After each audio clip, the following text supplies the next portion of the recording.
کہ جو بھی چیز آپ خرچ کریں اور وہ ایسی ہونی چاہیے جو کہ آپ کو محبوب ہو. اور پھر جو میں نے آپ کو اس کے بعد ایکسٹرا ایک آدھی بات بتائی ہے وہ یہ ہے کہ ہر چیز جو کہ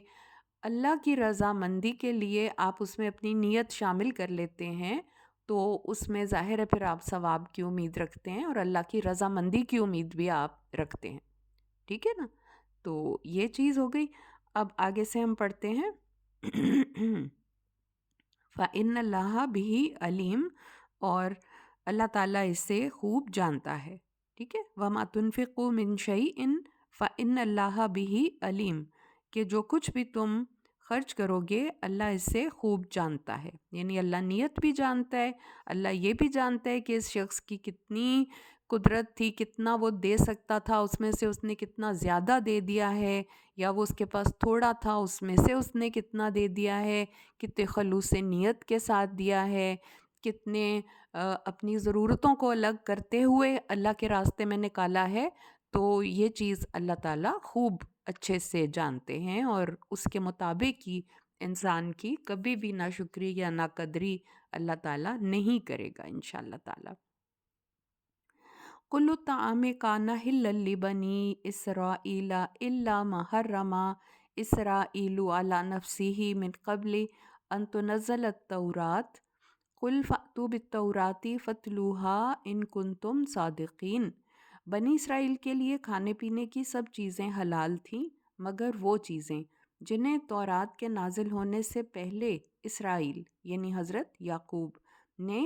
خود اپنے اوپر حرام کر لیا تھا. آپ ان یہود سے کہیے اگر تم اپنے دعوے میں سچے ہو تو تورات لاؤ اور اس کی وہ عبارت پڑھو. اب یہاں پہ یہ بتایا جا رہا ہے کہ بنی اسرائیل مسلمانوں پہ ایک اعتراض کرتے تھے کہ اونٹ کا گوشت تو حرام تھا اور تورات میں حرام لکھا ہوا ہے اونٹ کا گوشت، تو یہ مسلمان تو اونٹ کا گوشت بھی کھاتے ہیں، دودھ بھی پیتے ہیں. تو اس اعتراض کا یہاں پہ جواب دیا جا رہا ہے کہ اونٹ کا گوشت تو تورات نازل ہونے سے کئی سو سال پہلے حضرت اسرائیل جو تھے، حضرت یعقوب جو کہ حضرت ابراہیم کے پوتے تھے. ٹھیک ہے نا؟ آپ کو یہ تو پتہ ہے نا کہ حضرت ابراہیم کے دو بیٹے تھے، حضرت اسحاق اور حضرت اسماعیل. حضرت اسماعیل کو حضرت ابراہیم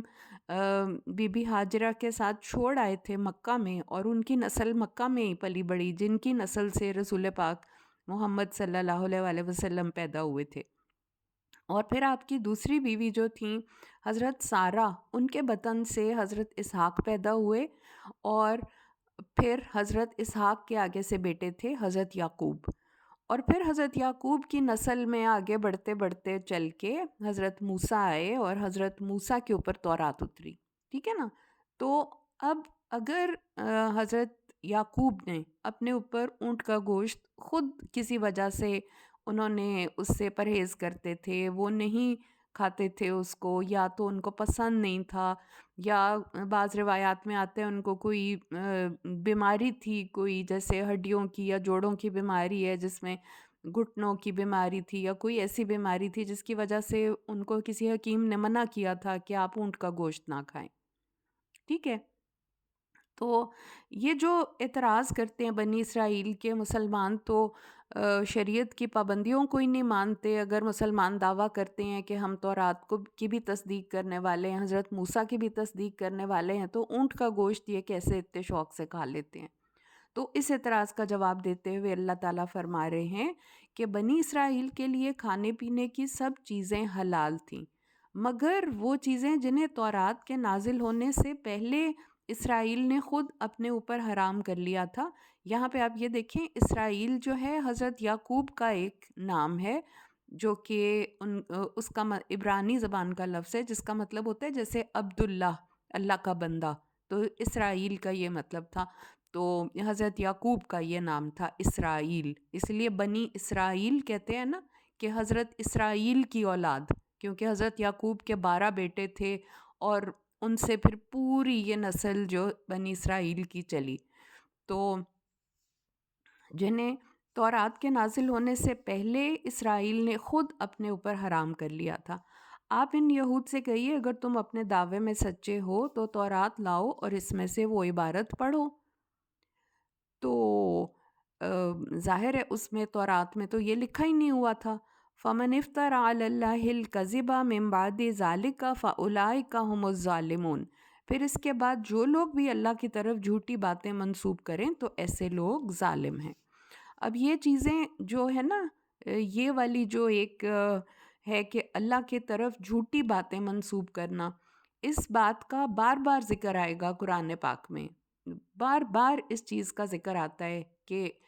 جو حق اللہ تعالیٰ نے کتابوں میں دیا ہے اس کو چھپا جانا، اس میں غلط چیزیں کا ایڈیشنز کرنا، غلط چیزیں اس میں ایڈ کر دینا، یا اللہ کی بتائی ہوئی باتوں کو چھپانا. تو یہ ساری حق اور باطل کو آپس میں ایسے مکس کر دینا کہ سمجھ ہی نہ آئے سچ کیا ہے جھوٹ کیا ہے. تو ان چیزوں کا بار بار ذکر آتا ہے کیونکہ یہ پہلی قوموں میں ایسی باتیں رہی ہیں کہ اللہ نے جو باتیں نازل کیں، اللہ نے جو احکامات نازل کیے، انہوں نے اس کو اپنی خواہش کے مطابق تبدیل کر لیا، اس کو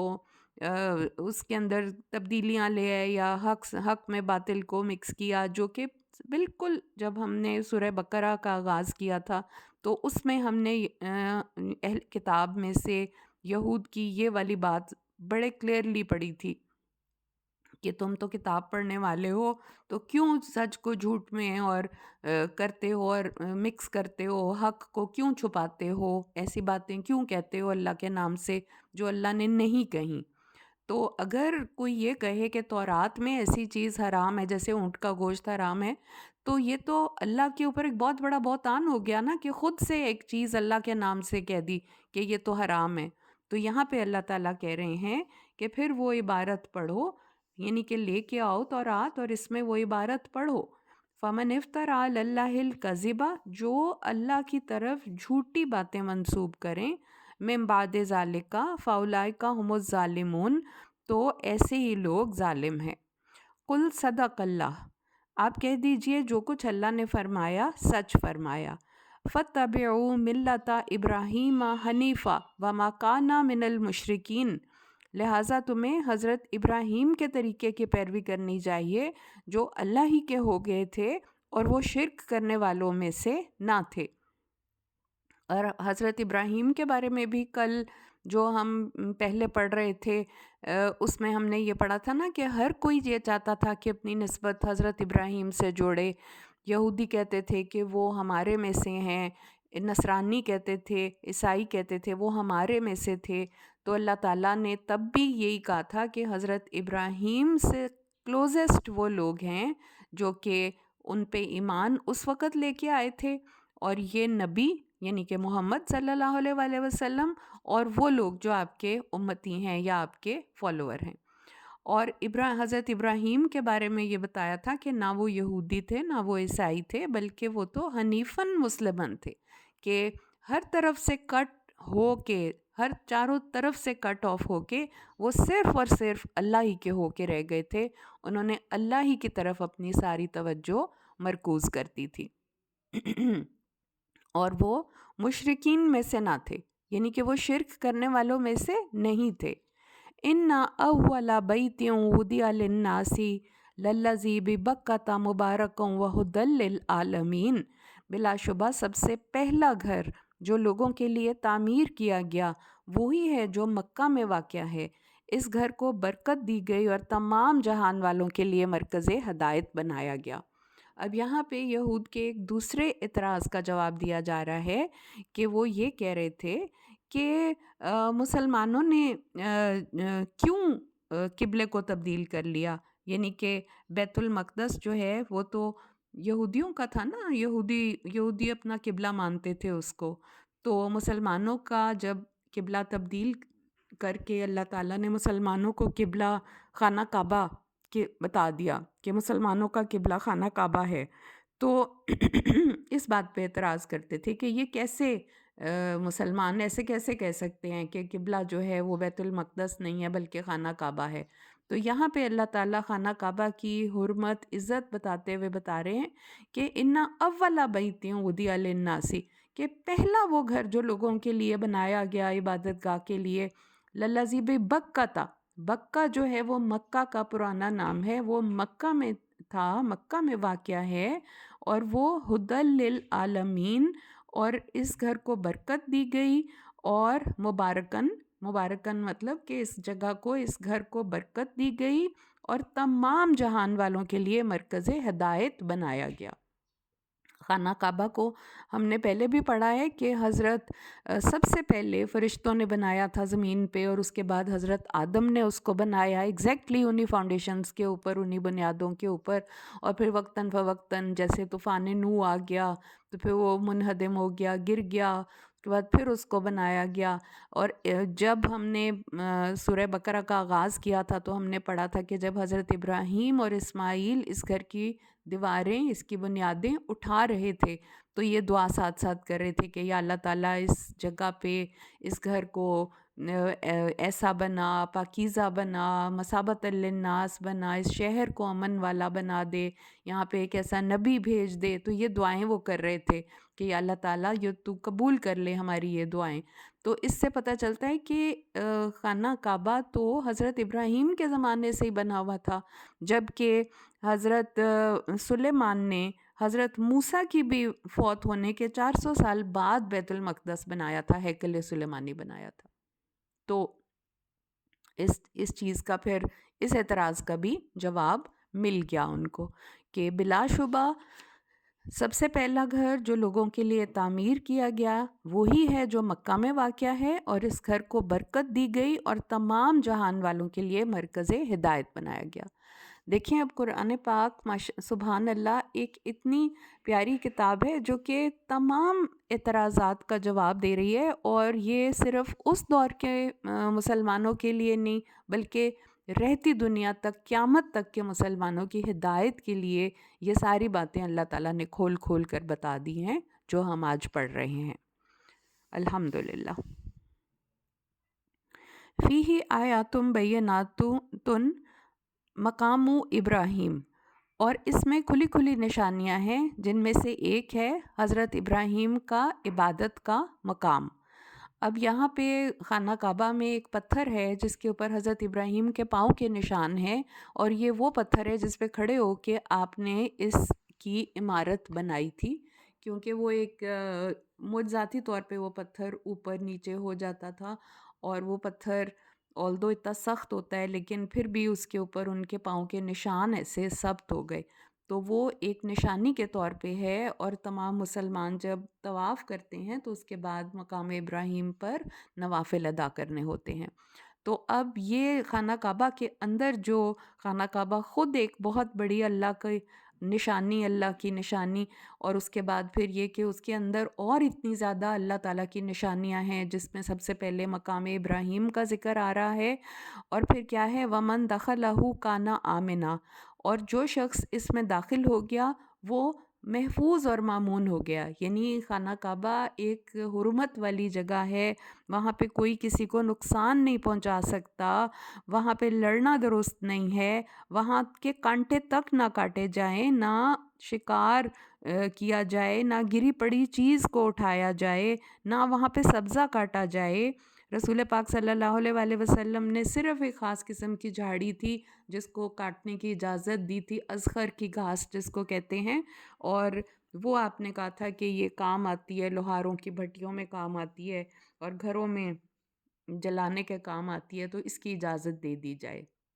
تو یہ بخاری شریف جو ہے کتاب حدیث کی، اس کے اندر سے یہ حدیث لی گئی ہے نا کہ نہ وہاں کانٹے کاٹے جائیں، نہ شکار کو ہانکا جائے، نہ گری پڑی چیز کو اٹھایا جائے، الا یہ کہ اٹھانے والا مالک کو پہچانتا ہو اور وہ اسے پہنچا دے، نہ وہاں سبزہ کاٹا جائے۔ اور پھر حضرت عباس نے ریکویسٹ کی تھی کہ یا رسول اللہ یہاں پہ اذخر گھاس کو کاٹنے کی اجازت دے دیں کیونکہ یہ استعمال میں آنے والی چیز ہے، تو آپ نے اجازت دے دی تھی۔ تو یہ ایک امن کی جگہ ہے، یہاں پہ آ کے جانی دشمن بھی ایک دوسرے سے نظریں چرا لیتے ہیں، ایک دوسرے سے نظر پھیر لیتے ہیں، تلواریں اپنی اندر کر لیتے ہیں، اور کوئی وہاں پہ جھگڑا، گالی گلوچ آپس میں کوئی ایسی بات نہیں ہوتی۔ اور وَلِلَّهِ عَلَى النَّاسِ حِجُّ الْبَيْتِ مَنِ اسْتَطَاعَ إِلَيْهِ سَبِيلًا، اور لوگوں پر اللہ کا حق ہے کہ جو شخص اس گھر تک پہنچنے کی استطاعت رکھتا ہو وہ اس کا حج کرے۔ ومن کفر فإن اللہ غنی عن العالمین، اور جو شخص اس حکم کا انکار کرے وہ خوب جان لے کہ اللہ تعالیٰ تمام دنیا والوں سے بے نیاز ہے۔ یعنی کہ زندگی میں ایک دفعہ وہاں کا حج کرنا جو ہے اللہ تعالیٰ نے یعنی جو استطاعت رکھتے ہیں ان کے لیے فرض قرار دیا گیا ہے کہ وہاں پہ جانے کا ارادہ کرے، اور جس کو استطاعت ہے اور اس کے باوجود وہ نہیں جاتا، تو رسول پاک صلی اللہ علیہ وسلم کی حدیث ہے، بڑے سخت الفاظ ہیں کہ اللہ کو کچھ پرواہ نہیں کہ ایسا شخص یہودی ہو کر مرے یا نصرانی ہو کر، یعنی کہ جو شخص استطاعت بھی رکھتا ہے جان بوجھ کر حج کا ارادہ نہیں کرتا اور اس سے غافل رہتا ہے، تو یعنی ہر مسلمان کے دل میں یہاں پہ اس آیت سے یہی پتہ چلتا ہے نا کہ شوق ہونا چاہیے جانے کا، اور وہ کوشش کرے اور اپنے لیے سیونگ کرے اور ضرور وہاں پہ جائے۔ تو اس لیے یہاں پہ کہا ہوا ہے فَإِنَّ اللَّهَ غَنِيٌّ عَنِ الْعَالَمِينَ، عالمین، کہ اللہ تعالیٰ کو پھر لوگوں کی کوئی پر مطلب نہیں ہے، اللہ تعالیٰ تو بے نیاز ہے، اللہ تعالیٰ کو تو ضرورت نہیں ہے نا کہ لوگ وہاں پہ جا کے حج کریں، طواف کریں، عمرہ کریں، اللہ تعالیٰ کو تو اس سے کوئی فرق نہیں پڑتا، یہ تو انسان کی ہی بہتری کے لیے ہے، کیونکہ وہاں پہ اتنی نعمتیں، اتنے معجزے ہیں جو انسان کی زندگی پہ بعد میں برکت لے کے آتے ہیں، اور انسان کی زندگی میں اتنی تبدیلی آ جاتی ہے، اتنی بہتری، اور دعاؤں کی قبولیت کی جگہ ہے، اللہ کی نشانیاں ہیں وہاں پہ، آب زمزم کا کنواں ہے، پھر وہ صفا اور مروہ کی پہاڑیاں ہیں جہاں پہ حضرت ہاجرہ بھاگی تھیں اپنے چھوٹے سے بیٹے کو لٹا کے، اور مطاف کی ایک جگہ ہے جہاں پہ طواف ہو رہا ہوتا ہے، خانہ کعبہ کا، خانہ کعبہ کے گرد جو طواف کی جگہ ہے اس میں کہتے ہیں دعائیں کی ہوئی قبول ہوتی ہیں، تو یہ پورا ایک حج کا، پھر منا کی وادی میں جاتے ہیں، عرفات میں دعائیں کرتے ہیں، قربانی کرتے ہیں، یہ ساری چیزیں جو ہیں اللہ تعالیٰ نے کہا کہ ایک دفعہ سب پہ فرض ہیں، من استطاع الیہ سبیلا وللہ علی الناس حج البیت، کہ لوگوں پر اللہ کا یہ حق ہے کہ جو شخص اس تک پہنچنے کی استطاعت رکھتا ہو تو وہ اس کا حج کرے، اور جو شخص اس حکم کا انکار کرے تو خوب جان لے کہ اللہ تعالیٰ تمام دنیا والوں سے بے نیاز ہے۔ قُلْ یا اہل الکتاب لم تکفرون بآیات اللہ واللہ شہید علی ما تعملون،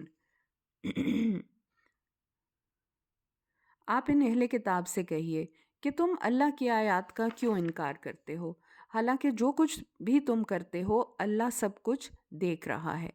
قُلْ یا اہل الکتاب لم تصدون عن سبیل اللہ من آمن تبغونها عوجا وانتم شہداء وما اللہ بغافل عما تعملون،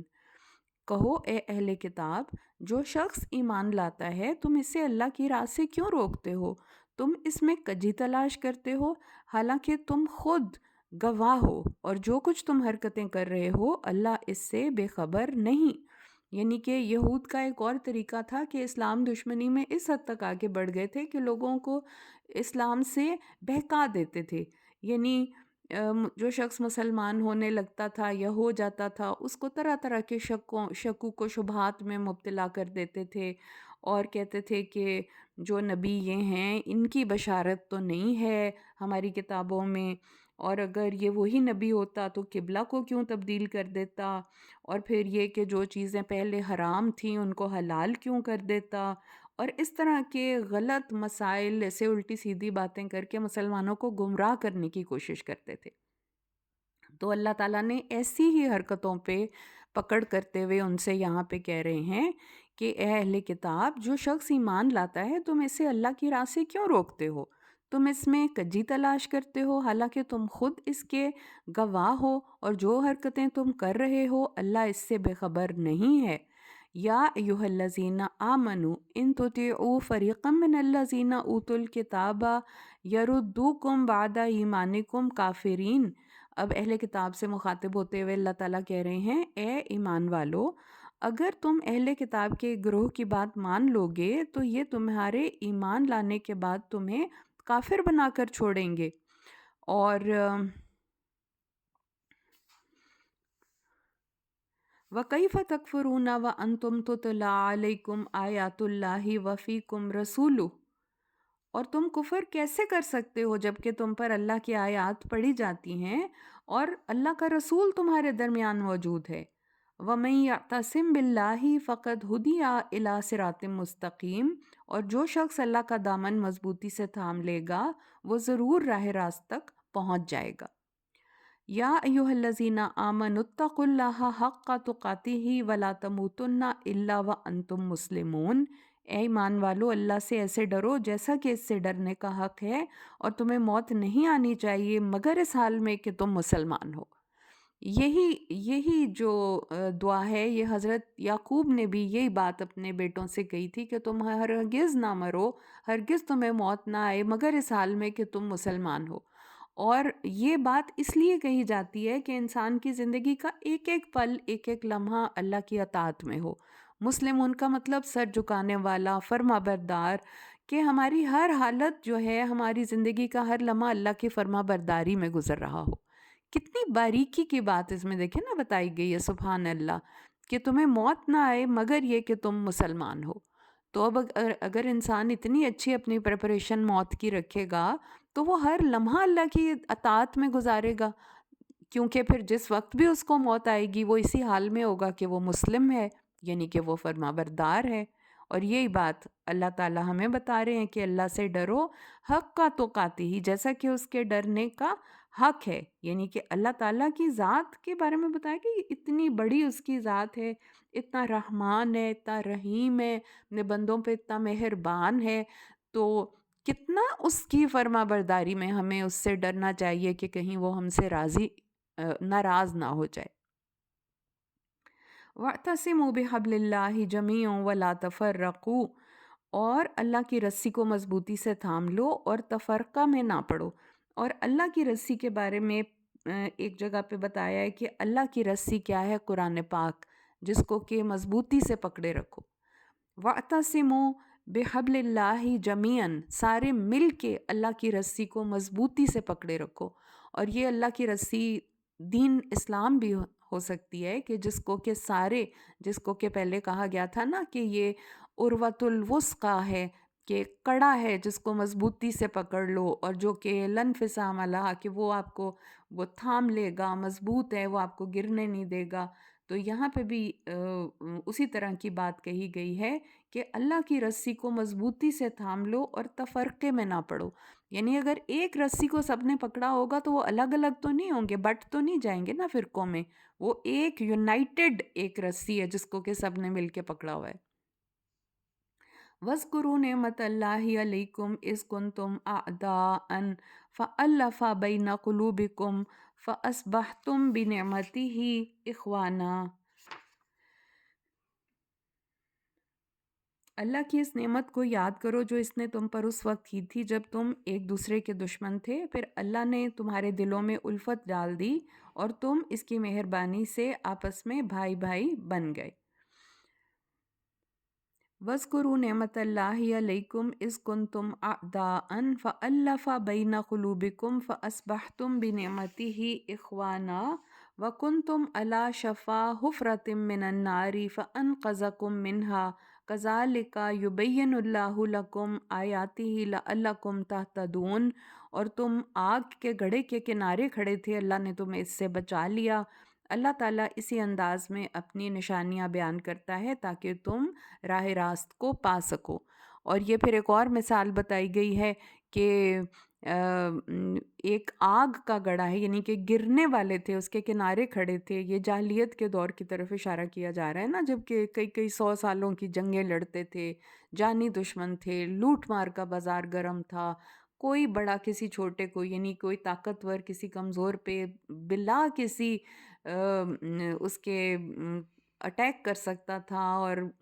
قبیلوں کو غارت کر دیتے تھے، اور لوگوں کو غلام قیدی بنا لیتے تھے، لونڈیاں عورتوں کو بنا لیتے تھے، یتیموں کے حقوق کا خیال نہیں رکھا جاتا تھا، جانی دشمن تھے، کسی کی جان لینا کوئی بڑی بات نہیں تھی، کوئی انسانی حقوق نہیں تھے۔ تو اللہ تعالیٰ اس دور کی طرف اشارہ کرتے ہوئے کہہ رہے ہیں کہ ایک تو یہ کہ آپس میں اتنی دشمنی، لڑائیاں قبیلوں کی تھیں، اللہ نے مسلمان ہونے سے دلوں میں پیار ڈال دیا، بینگ مسلم ایک دوسرے کا خیال کرنے لگے، اور پھر جیسے کہ رسول پاک کہتے ہیں نا کہ مسلمان ایک جسم کی طرح ہیں، کہ ایک حصے کو تکلیف ہے تو دوسرا سارا جسم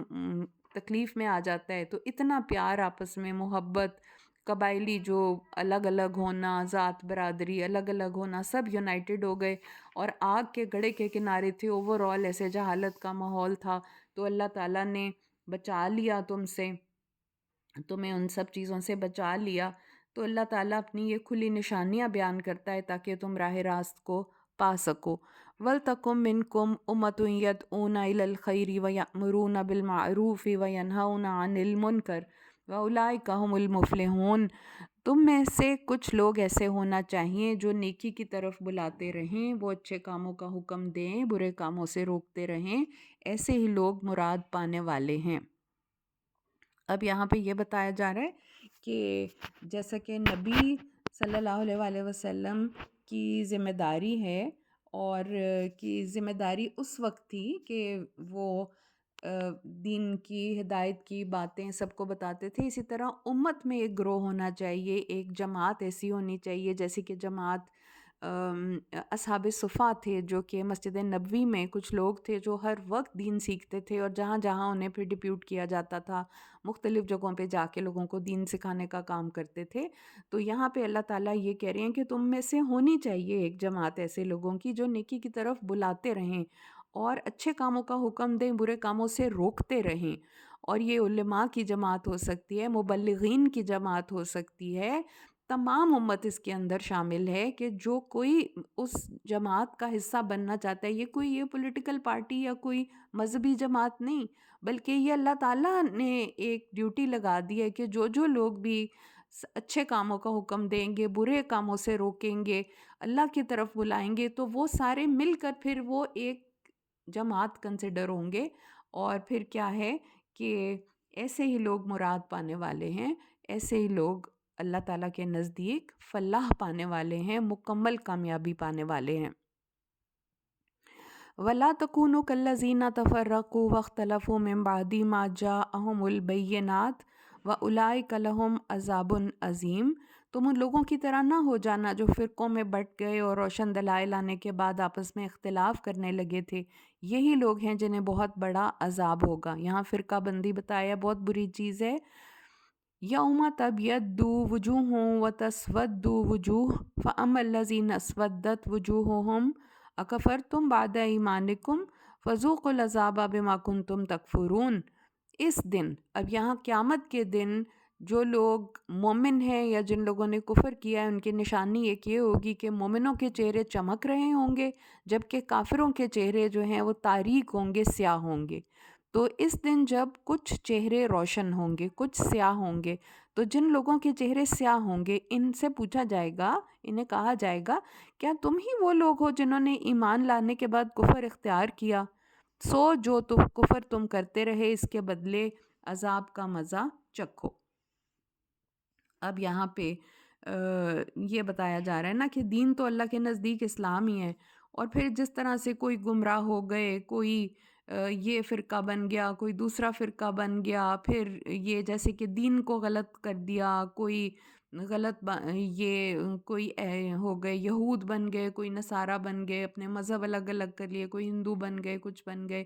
تو اس طرح سے، اور ایون مسلمانوں میں رسول پاک صلی اللہ علیہ وآلہ وسلم کہتے ہیں کہ آپ نے فرمایا کہ میری حدیث میں آتا ہے کہ یہود 71 فرقوں میں بٹ گئے، نصارہ 72 فرقوں میں، اور میری امت 73 فرقوں میں بٹ جائے گی، جن میں سے ایک فرقہ کے سوا سب دوزخی ہوں گے. تو صحابہ کرام نے عرض کیا کہ وہ نجات پانے والا فرقہ کون سا ہوگا؟ تو آپ صلی اللہ علیہ وآلہ وسلم نے فرمایا کہ وہ فرقہ اس راہ پر چلے گا جس پر میں اور میرے اصحاب ہیں. یعنی کہ کوئی بیچ میں دین میں نئی ایڈیشنز نہیں کرنی، کوئی چیز میں سبٹریکشن نہیں کرنی، بس اس راستے پہ چلنا ہے جس پہ رسول پاک صلی اللہ علیہ وآلہ وسلم اور آپ کے صحابہ چلے تھے. اور اس کے علاوہ اگر کوئی فرقے بنا لیں گے یا اس میں نئی باتیں ایڈیشنز کر دیں گے، بدعت کر دیں گے، تو ان کے بارے میں یہاں پہ اللہ تعالیٰ کہہ رہے ہیں نا کہ ایمان لانے کے بعد پھر سے تم نے کفر کرنا شروع کر دیا، تو ان کے لیے پھر یہاں پہ عذاب کے بارے میں بتایا جا رہا ہے کہ سو تم جو کفر تم کرتے رہے اس کے بدلے عذاب کا مزہ چکھو۔ وَأَمَّا الَّذِينَ ابْيَضَّتْ وُجُوهُهُمْ فَفِي رَحْمَةِ اللَّهِ هُمْ فِيهَا خَالِدُونَ، اور وہ لوگ جن کے چہرے روشن ہوں گے تو یہ اللہ کے سایہ رحمت میں ہوں گے جہاں وہ ہمیشہ رہیں گے۔ تِلْکَ آیاتُ اللَّهِ نَتْلُوهَا عَلَيْکَ بِالْحَقِّ وَمَا اللَّهُ يُرِيدُ ظُلْمًا لِلْعَالَمِينَ، یہ اللہ کی آیات ہیں جو ہم آپ کو ٹھیک ٹھیک سنا رہے ہیں، اور اللہ تعالیٰ جہان والوں پر ظلم کا کوئی ارادہ نہیں رکھتا۔ وَلِلَّهِ مَا فِي السَّمَاوَاتِ وَمَا فِي الْأَرْضِ وَإِلَى اللَّهِ تُرْجَعُ الْأُمُورُ، جو کچھ آسمانوں اور زمین میں ہے سب کچھ اللہ ہی کا ہے اور سارے معاملات اسی کی طرف لوٹائے جائیں گے۔ کنتم خیر امت اخرجت للناس تأمرون بالمعروف وتنہون عن المنکر وتؤمنون باللہ ولو آمن اہل الکتاب لکان خیرا لہم منہم المؤمنون واکثرہم الفاسقون۔ مسلمانوں، تم ہی بہترین امت ہو جنہیں لوگوں کی اصلاح اور ہدایت کے لیے لا کر کھڑا کیا گیا ہے۔ تم لوگوں کو بھلے کاموں کا حکم دیتے ہو، برے کاموں سے روکتے ہو اور اللہ پر ایمان لاتے ہو۔ اگر اہل کتاب ایمان لے آتے تو یہ ان کے حق میں بہتر ہوتا۔ ان میں سے کچھ لوگ تو ایمان لے آئے ہیں مگر ان کی اکثریت نافرمان ہے۔ اب یہاں پہ جو امامت تھی، جو لوگوں کی ایک لیڈرشپ تھی نا، وہ ایک مسلمانوں کے پاس آ گئی ہے۔ وہ لیڈرشپ جو پہلے بنی اسرائیل کے پاس تھی، جو پہلی قوموں کے پاس تھی، یہود کے پاس تھی، جو امامت تھی، ان کو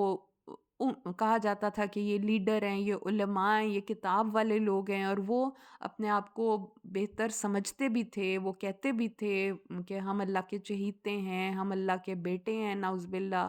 اور ہمیں دوزخ کی آگ نہیں چھو سکتی، اور باقی سب کو وہ تنزیہ طور پہ امی یا ان پڑھ کہتے تھے، اور انہوں نے اپنے رولز اینڈ ریگولیشنز بنائے ہوئے تھے کہ جی ہم کوئی یہودی غیر یہودی کو یا امی کو دھوکہ بھی دے سکتا ہے، اسے مال بھی اس کا ہڑپ کر سکتا ہے، یا اس طرح کی باتیں بھی انہوں نے اپنے دین میں جمع کر لی تھی۔ اور اس کے علاوہ بے شمار اور چیزیں جو گمراہیاں تھیں ان کے اندر آ چکی تھیں دین میں۔ تو وہ ان کو اب اس عہدے سے ہٹا کے مسلمانوں کو اس لیول پہ لے آیا گیا ہے کہ انہیں بہترین امت کے لقب سے نوازا گیا ہے۔ یہ ٹائٹل جو بہترین امت کا ہے اللہ تعالیٰ امت مسلمہ کو دے رہے ہیں۔ سبحان اللہ، الحمدللہ۔ اور اللہ تعالیٰ فرما رہے ہیں کنتم خیر امت، تم بہترین امت ہو جو لوگوں کے لیے، اخرجت للناس، لوگوں کے لیے، یعنی کہ یہاں پہ اب مسلمان اگر خیر امت، بہترین امت کا ٹائٹل پا رہے ہیں تو ان کو لوگوں کے لیے، لوگوں کی بھلائی کے لیے بھی کچھ کرنا ہے، اپنے آپ کو اس کا اہل کرنے کے لیے۔ تو وہ کیا کام ہے؟ وہ کام یہ ہے تأمرون بالمعروف وتنہون عن المنکر، کہ تم لوگوں کو اچھے کاموں کا حکم دیتے ہو اور برے کاموں سے روکتے ہو۔ اور یہ ایک ایسی ڈیوٹی تھی جو انبیاء کرام انجام دیتے ہیں، لوگوں کو اچھے کاموں کا حکم دیتے ہیں، برائی سے روکتے ہیں، جو پچھلے تمام انبیاء نے کیا، تمام صالحین نے کیا۔ اور محمد صلی اللہ علیہ وآلہ وسلم کیونکہ اللہ کے آخری رسول ہیں، لہٰذا اس کے بعد یہ ڈیوٹی مسلمان امہ کی بن جاتی ہے کہ وہ لوگوں کو اچھے کام کا حکم دیتے رہیں، برائی کے کام سے روکتے رہیں، اور اپنے اس کام سے ہرگز جان نہ چھڑائیں، کیونکہ یہ اللہ کی طرف سے دی ہوئی ڈیوٹی ہے ان کو۔ اور ہر ایک کو اپنی جتنی مقدور بھر اس کے دین کے کام میں وہ ڈال سکتا ہے اپنی کنٹریبیوشن، وہ ڈالے۔ تو یہاں پہ اللہ تعالیٰ کہہ رہے ہیں کہ کنتم خیر امت اخرجت للناس تأمرون بالمعروف وتنہون عن المنکر وتؤمنون باللہ، اور تم اللہ پر ایمان لاتے ہو۔ اور اگر یہ اہل کتاب ایمان لے آتے تو ان کے حق میں بہتر ہوتا۔ ان میں سے کچھ لوگ تو ایمان لے آئے، تھوڑے سے لوگ ایسے تھے جو کہ پہلے یہودی تھے یا عیسائی تھے جو اسلام لے آئے تھے، ایمان کے دائرے میں داخل ہو گئے تھے۔ وَأَكْثَرُهُمُ الْفَاسِقُونَ، لیکن ان کی اکثریت جو ہے وہ فاسق یا نافرمان ہی رہی۔ لَن يَضُرُّكُمْ إِلَّا أَذًى وَإِن يُقَاتِلُوكُمْ يُوَلُّوكُمُ الْأَدْبَارَ ثم لا ینصرون، یہ لوگ معمولی تکلیف پہنچانے کے سوا تمہارا کچھ بھی بگاڑ نہیں سکتے۔ اگر یہ لوگ تم سے جنگ کریں تو تم دبا کر بھاگ نکلیں، پھر انہیں کہیں سے بھی مدد نہ مل سکے گی۔ اب ان کے اندر کیونکہ جرأت ایمانی نہیں، لیکن کھلم کھلا مسلمانوں کا مقابلہ نہیں کر سکتے، اور اگر ہو بھی جائے تو بھاگ جاتے ہیں۔ ضربت علیہم الذلۃ اینما ثقفوا الا بحبل من اللہ وحبل من الناس وباءوا غضب من اللہ وضربت علیہم المسکنہ ذلک بانہم کانوا یکفرون بآیات اللہ ویقتلون الانبیاء بغیر حق ذلک بما عصوا وکانوا یعتدون۔ جہاں کہیں بھی یہ لوگ پائے جائیں گے ذلت ان کے مقدور کر دی گئی ہے، مقدر کر دی گئی ہے، الا یہ کہ اللہ کی یا دوسرے لوگوں کی ذمہ داری میں پناہ لے لیں۔ یہ لوگ اللہ کے غضب میں گھر چکے ہیں اور محتاجی ان پر مسلط کر دی گئی ہے۔ یہ اس لیے ہوا کہ وہ اللہ تعالیٰ کی آیات کا انکار کرتے تھے اور انبیاء کو ناحق قتل کر دیتے تھے۔ اس کی وجہ یہ تھی کہ وہ نافرمان تھے اور اللہ کی حدود سے آگے نکل جاتے تھے۔ یہ ان کی کمزوری اور ان کی اس جو عہدہ ان کو پہلے ٹائٹل امت ساری امتوں کے ایک سردار کا یا امام کا ملا ہوا تھا، یہ ان سے چھین لیا گیا، کیونکہ پھر انہوں نے باتیں ہی ایسی کی تھی، نافرمانی کھلم کھلا کرتے تھے، انبیاء کو قتل کر دیتے تھے، صالحین کو قتل کر دیتے تھے جو ان کو اچھی بات بتاتے تھے۔ اب ان کے مقدر میں کیا کر دیا گیا ہے؟ ذلت ان کے مقدر میں کر دی گئی ہے۔ ہاں یہاں اللہ یہ کہ لوگوں اللہ کی پناہ میں آ جائیں، یعنی کہ دوبارہ سے اسلام کے دائرے میں داخل ہو جائیں، یا یہ کہ لوگوں کی پناہ میں آ جائیں، کوئی انسانی مدد یا انسانی حکومت ان کو پناہ دے دے تو وہ اس دنیا میں سروائیو کر سکتے ہیں۔ یہ لوگ اللہ کے غضب میں گھر چکے ہیں اور محتاجی ان پر مسلط کر دی گئی ہے۔ یہ اس وجہ سے ہوا کہ وہ اللہ کی آیات کا انکار کرتے تھے، انبیاء کو ناحق قتل کر دیتے تھے، اور اس کی وجہ یہ تھی کہ وہ نافرمان تھے اور اللہ کی حدود سے آگے نکل جاتے تھے۔ لیسوا سوا، لیکن یہ سارے اہل کتاب ایک جیسے نہیں۔ من اہل الکتاب امۃ قائمۃ یتلون آیات اللہ آناء اللیل وہم یسجدون، اہل کتاب میں سے ان میں سے کچھ ایسے بھی ہیں جو حق پر قائم رہنے والے ہیں، وہ دن رات اللہ کی آیات پڑھتے ہیں اور سجدہ ریز ہوتے ہیں۔ یؤمنون باللہ والیوم الآخر ویأمرون بالمعروف وینہون عن المنکر ویسارعون فی الخیرات واولئک من الصالحین، وہ اللہ پر اور آخرت کے دن پر ایمان لاتے ہیں، اچھے کاموں کا حکم دیتے ہیں اور برے کاموں سے روکتے ہیں، اور بھلائی کے کاموں میں سبقت لے جانے کی کوشش کرتے ہیں، یہ صالح لوگوں میں سے ہیں۔ اب یہاں پہ سب ایک جیسے نہیں ہیں، ان میں سے کچھ ایمان بھی لے آئے ہیں اور وہ نیکی کی بات کا، اچھی بات کا حکم اور برائی کے کام سے روکنے کا حکم بھی دیتے ہیں، اور وَيُسَارِعُونَ فِي الْخَيْرَاتِ، اور بھلائی کے کاموں میں سبقت بھی کرتے ہیں، اور ایسے ہی لوگ صالح لوگوں میں سے ہیں۔ رسول پاک صلی اللہ علیہ وآلہ وسلم نے فرمایا ہے کہ جو شخص پہلے یہودی ہوتا ہے یا عیسائی ہوتا ہے اور بعد میں اسلام قبول کرتا ہے تو اسے اس کا دوہرا اجر ملتا ہے، یعنی کہ پہلے بھی وہ اللہ کے حکم پہ قائم تھا اور بعد میں بھی وہ اللہ کے حکم پر ہی قائم رہا۔ اب اگلی آیت ہم کرتے ہیں، وَمَا يَفْعَلُوا مِنْ خَيْرٍ فَلَن يُكْفَرُوهُ وَاللَّهُ عَلِيمٌ بِالْمُتَّقِينَ، جو بھی بھلائی کا کام وہ کریں گے اس کی ناقدری نہیں کی جائے گی، اور اللہ تعالیٰ پرہیزگاروں کو خوب جانتا ہے۔ ان الذین کفروا لن تغنی عنہم اموالہم ولا اولادہم من اللہ شیئا واولئک اصحاب النار ہم فیہا خالدون، بلا شبہ جو لوگ کافر ہوئے ان کے مال اور ان کی اولاد اللہ کے ہاں کچھ بھی کام نہ آ سکیں گے، یہی لوگ اہل دوزخ ہیں جو اس میں ہمیشہ رہیں گے۔ مثل ما ينفقون في هذه الحیات الدنیا کمثل ریح فیہا سر اصابت حرث قوم ظلموا انفسهم فاہلکتہ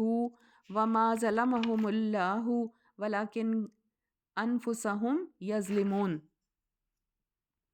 یہ کافر لوگ جو اس دنیاوی زندگی میں خرچ کرتے ہیں، یعنی کہ کافر لوگ بھی تو کچھ پھر نیکی کا کام سمجھ کے کرتے ہیں نا، یعنی کہ وہ مندر بنوا دیتا ہے یا بیواؤں کے کوئی آشرم بنوا دیتا ہے یا کوئی کرسچن ہے وہ کوئی اور اس طرح کا بھلائی کا کام کر دیتا ہے جو کسی دنیاوی مقصد کے تحت اس نے کیا، جس کے پیچھے نہ ایمان تھا نہ اللہ کی رضامندی حاصل کرنی تھی. تو اس کی مثال اللہ تعالیٰ کہہ رہے ہیں کہ یہ کافر لوگ جو اس دنیاوی زندگی میں خرچ کرتے ہیں، اس کی مثال ایک ہوا کی سی ہے جس میں پالا ہو، یعنی شدید ٹھنڈی بھی جب ہوا چلتی ہے نا، جیسے اولے وغیرہ، تو فصلوں کو تباہ کر دیتے ہیں. تو اللہ تعالیٰ کہتے ہیں کہ اس کی مثال ایک ہوا کی سی ہے جس میں پالا ہو، اور یہ ہوا ایسے لوگوں کی کھیتی پر جا پہنچے جنہوں نے اپنے آپ پہ ظلم کیا ہو اور وہ اس کھیتی کو تباہ کر ڈالے. ایسے لوگوں پر اللہ ظلم نہیں کرتا بلکہ وہ خود ہی اپنے آپ پر ظلم کرتے ہیں. یا ایھا الذین آمنوا لا تتخذوا بطانة من دونکم لا یألونکم خبالا ودوا ما عنتم قد بدت البغضاء من افواہہم وما تخفی صدورہم اکبر قد بینا لکم الآیات ان کنتم تعقلون. اے ایمان والو، اپنے سوا کسی غیر مسلم کو اپنا رازدار نہ بناؤ. وہ تمہاری خرابی کے لیے کوئی کسر اٹھا نہیں رکھتے، اور وہ تو چاہتے ہیں کہ تم مصیبت میں پڑ جاؤ، اور ان کی دشمنی ان کی زبانوں پر بے اختیار آ جاتی ہے. جو کچھ وہ اپنے دلوں میں چھپائے بیٹھے ہیں وہ اس سے شدید تر ہے. ہم نے تمہیں واضح ہدایات دے دی ہیں، اگر تم سوچو گے تو، یعنی اگر تم سوچو تو یقیناً پھر تم ان سے محفوظ رہو گے، محتاط رہو گے، اور ان کے اس میں نہیں آؤ گے، ان کی کسی بات میں نہیں آؤ گے. تو کل بھی ہم نے یہ پڑھا تھا کہ مسلمان مومن جو ہیں اپنے سوا کسی دوسرے کو دلی دوست نہ بنائیں، اور آج بھی یہی بات ہمیں پتہ لگ رہی ہے کہ ایمان والے غیر مسلم کو اپنا رازدار نہ بنائیں. اور وجہ بھی پھر ساتھ اللہ تعالیٰ نے بتا دی ہے کہ ان کے دلوں میں بہت بغض ہے، دشمنی ہے، اور وہ نقصان پہنچانے میں دریغ نہیں کرتے مسلمانوں کو. جہاں کہیں موقع ملے گا ضرور دھوکہ دیں گے اور نقصان پہنچائیں گے. تو اللہ تعالیٰ کہہ رہے ہیں کہ ہم نے تمہیں واضح طور پہ اب بتا دیا ہے، تو بہتر ہے کہ ان سے بچ کے رہو. ہاں انتم اولائی تحبونہم ولا یحبونکم وتؤمنون بالکتاب کلہ وَإِذَا لَقُوكُمْ قَالُوا آمَنَّا وَإِذَا خَلَوْا عَدُّوا عَلَيْكُمُ الْأَنَامِلَ مِنَ الْغَيْظِ قُلْ مُوتُوا بِغَيْظِكُمْ إِنَّ اللَّهَ عَلِيمٌ بِذَاتِ الصُّدُورِ. سنو، تم ایسے لوگ ہو جو ان سے، یہود سے محبت رکھتے ہو، مگر وہ تم سے محبت نہیں رکھتے حالانکہ تم تمام آسمانی کتابوں پر ایمان رکھتے ہو. وہ لوگ جب تمہیں ملتے ہیں تو کہتے ہیں کہ ہم ایمان لے آئے، مگر جب علیحدہ ہوتے ہیں تو تم پر غصے کے مارے اپنی انگلیاں کاٹنے لگتے ہیں. آپ ان سے کہہ دیجئے اپنے غصے میں جل مرو، بلا شبہ اللہ تعالیٰ دلوں کے راز تک خوب جانتا ہے. اب یہاں پہ پھر وہی بات بتائی جا رہی ہے کہ جو غیر مسلمان ہیں، جو اہل کتاب میں سے آ جاتے ہیں، یہود آ جاتے ہیں یا دوسرے آ جاتے ہیں لوگ، تو وہ مسلمانوں کے حق میں، یعنی ان کے دلوں میں اتنا غصہ ہوتا ہے جس کے لیے اللہ تعالیٰ کہہ رہے ہیں کہ غصے کے مارے اپنی انگلیاں کاٹ رہے ہوتے ہیں. یعنی کہ شدید غصے کی ایک کیفیت ہے کہ ان کو سمجھ نہیں آتی کہ کس طرح ہم مسلمانوں کو نقصان پہنچائیں. تو اللہ تعالیٰ کہہ رہے ہیں تم تو تمام اہل کتاب سے محبت رکھتے ہو، عیسائیوں سے، کیونکہ تم ان کی کتابوں پہ ایمان لاتے ہو، ان کے نبیوں پہ ایمان لاتے ہو. مومن تو ہوتا ہی وہ ہے نا جو تمام کتابوں پہ، نبیوں پر ایمان لے کے آتے. لیکن یہ لوگ جو ہیں یہ دل میں کتنا بغض چھپا کے بیٹھے ہوئے ہیں. ان تمسسکم حسنۃ تسؤہم وان تصبکم سیئۃ یفرحوا بہا وان تصبروا وتتقوا لا یضرکم کیدہم شیئا ان اللہ بما یعملون محیط. اگر تمہیں کوئی بھلائی پہنچے تو ان کو بری لگتی ہے، اور اگر کوئی مصیبت آئے تو اس پر خوش ہوتے ہیں. اگر تم صبر سے کام لو اور اللہ سے ڈرتے رہو تو ان کی مکاری تمہارا کچھ بھی نہیں بگاڑ سکتی، اور جو کچھ وہ کر رہے ہیں اللہ یقیناً ان کا احاطہ کیے ہوئے ہیں. اب اس کے بعد کی جو آیات ہیں وہ غزوہ احد کے بارے میں آئے ہیں، جو کہ غزوہ احد ایک لڑائی تھی جو کہ کافروں اور مسلمانوں کے درمیان لڑی گئی تھی. غزوہ بدر پہلی لڑائی تھی، غزوہ احد دوسری لڑائی تھی. احد کے مقام پہ لڑی گئی تھی. احد کا ایک پہاڑ ہے بہت بڑا، مدینہ کے پاس ہی ہے، قریب ہی ہے، وہاں پہ یہ لڑائی لڑی گئی تھی. اور اس لڑائی اور اس کے کانسیکوینسز، اور اس میں مسلمانوں سے کچھ کمزوری ہو گئی تھی ایک اطاعت میں، جس کی وجہ سے ایک شدید نقصان اٹھانا پڑا تھا اس جنگ میں. تو وہ سارے واقعات اب ہم پڑھنے لگے ہیں. وَإِذْ غَدَوْتَ مِنْ أَهْلِكَ تُبَوِّئُ الْمُؤْمِنِينَ مَقَاعِدَ لِلْقِتَالِ وَاللَّهُ سَمِيعٌ عَلِيمٌ۔ وہ وقت یاد کیجئے جب آپ صبح دم اپنے گھر سے نکلے اور مسلمانوں کو جنگ کے لیے مورچوں پر بٹھا رہے تھے، اور اللہ تعالیٰ سب کچھ سننے والا اور جاننے والا ہے۔ سب سے پہلی چیز یہ اس میں، اب ہم نے اس میں سے لیسنز لینے ہیں نا،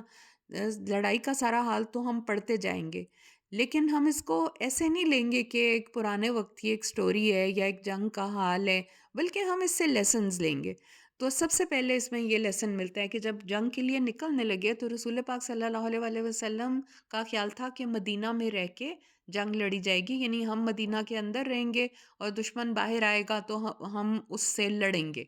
جبکہ کچھ جو شیلے لوگ تھے مسلمان، جو کہ پہلی جنگ میں بدر میں حصہ نہیں لے سکے تھے، تو ان کو بہت جوش تھا کہ نہیں ہم کھلم کھلا جا کے کافروں سے لڑائی کریں۔ تو انہوں نے کہا کہ نہیں ہم کھلے میدان میں جا کے لڑنا چاہتے ہیں، تو رسول پاک نے ان کا مشورہ مان لیا، ہتھیار پہن کے آ گئے۔ پھر اس وقت انہوں نے کہا کہ نہیں،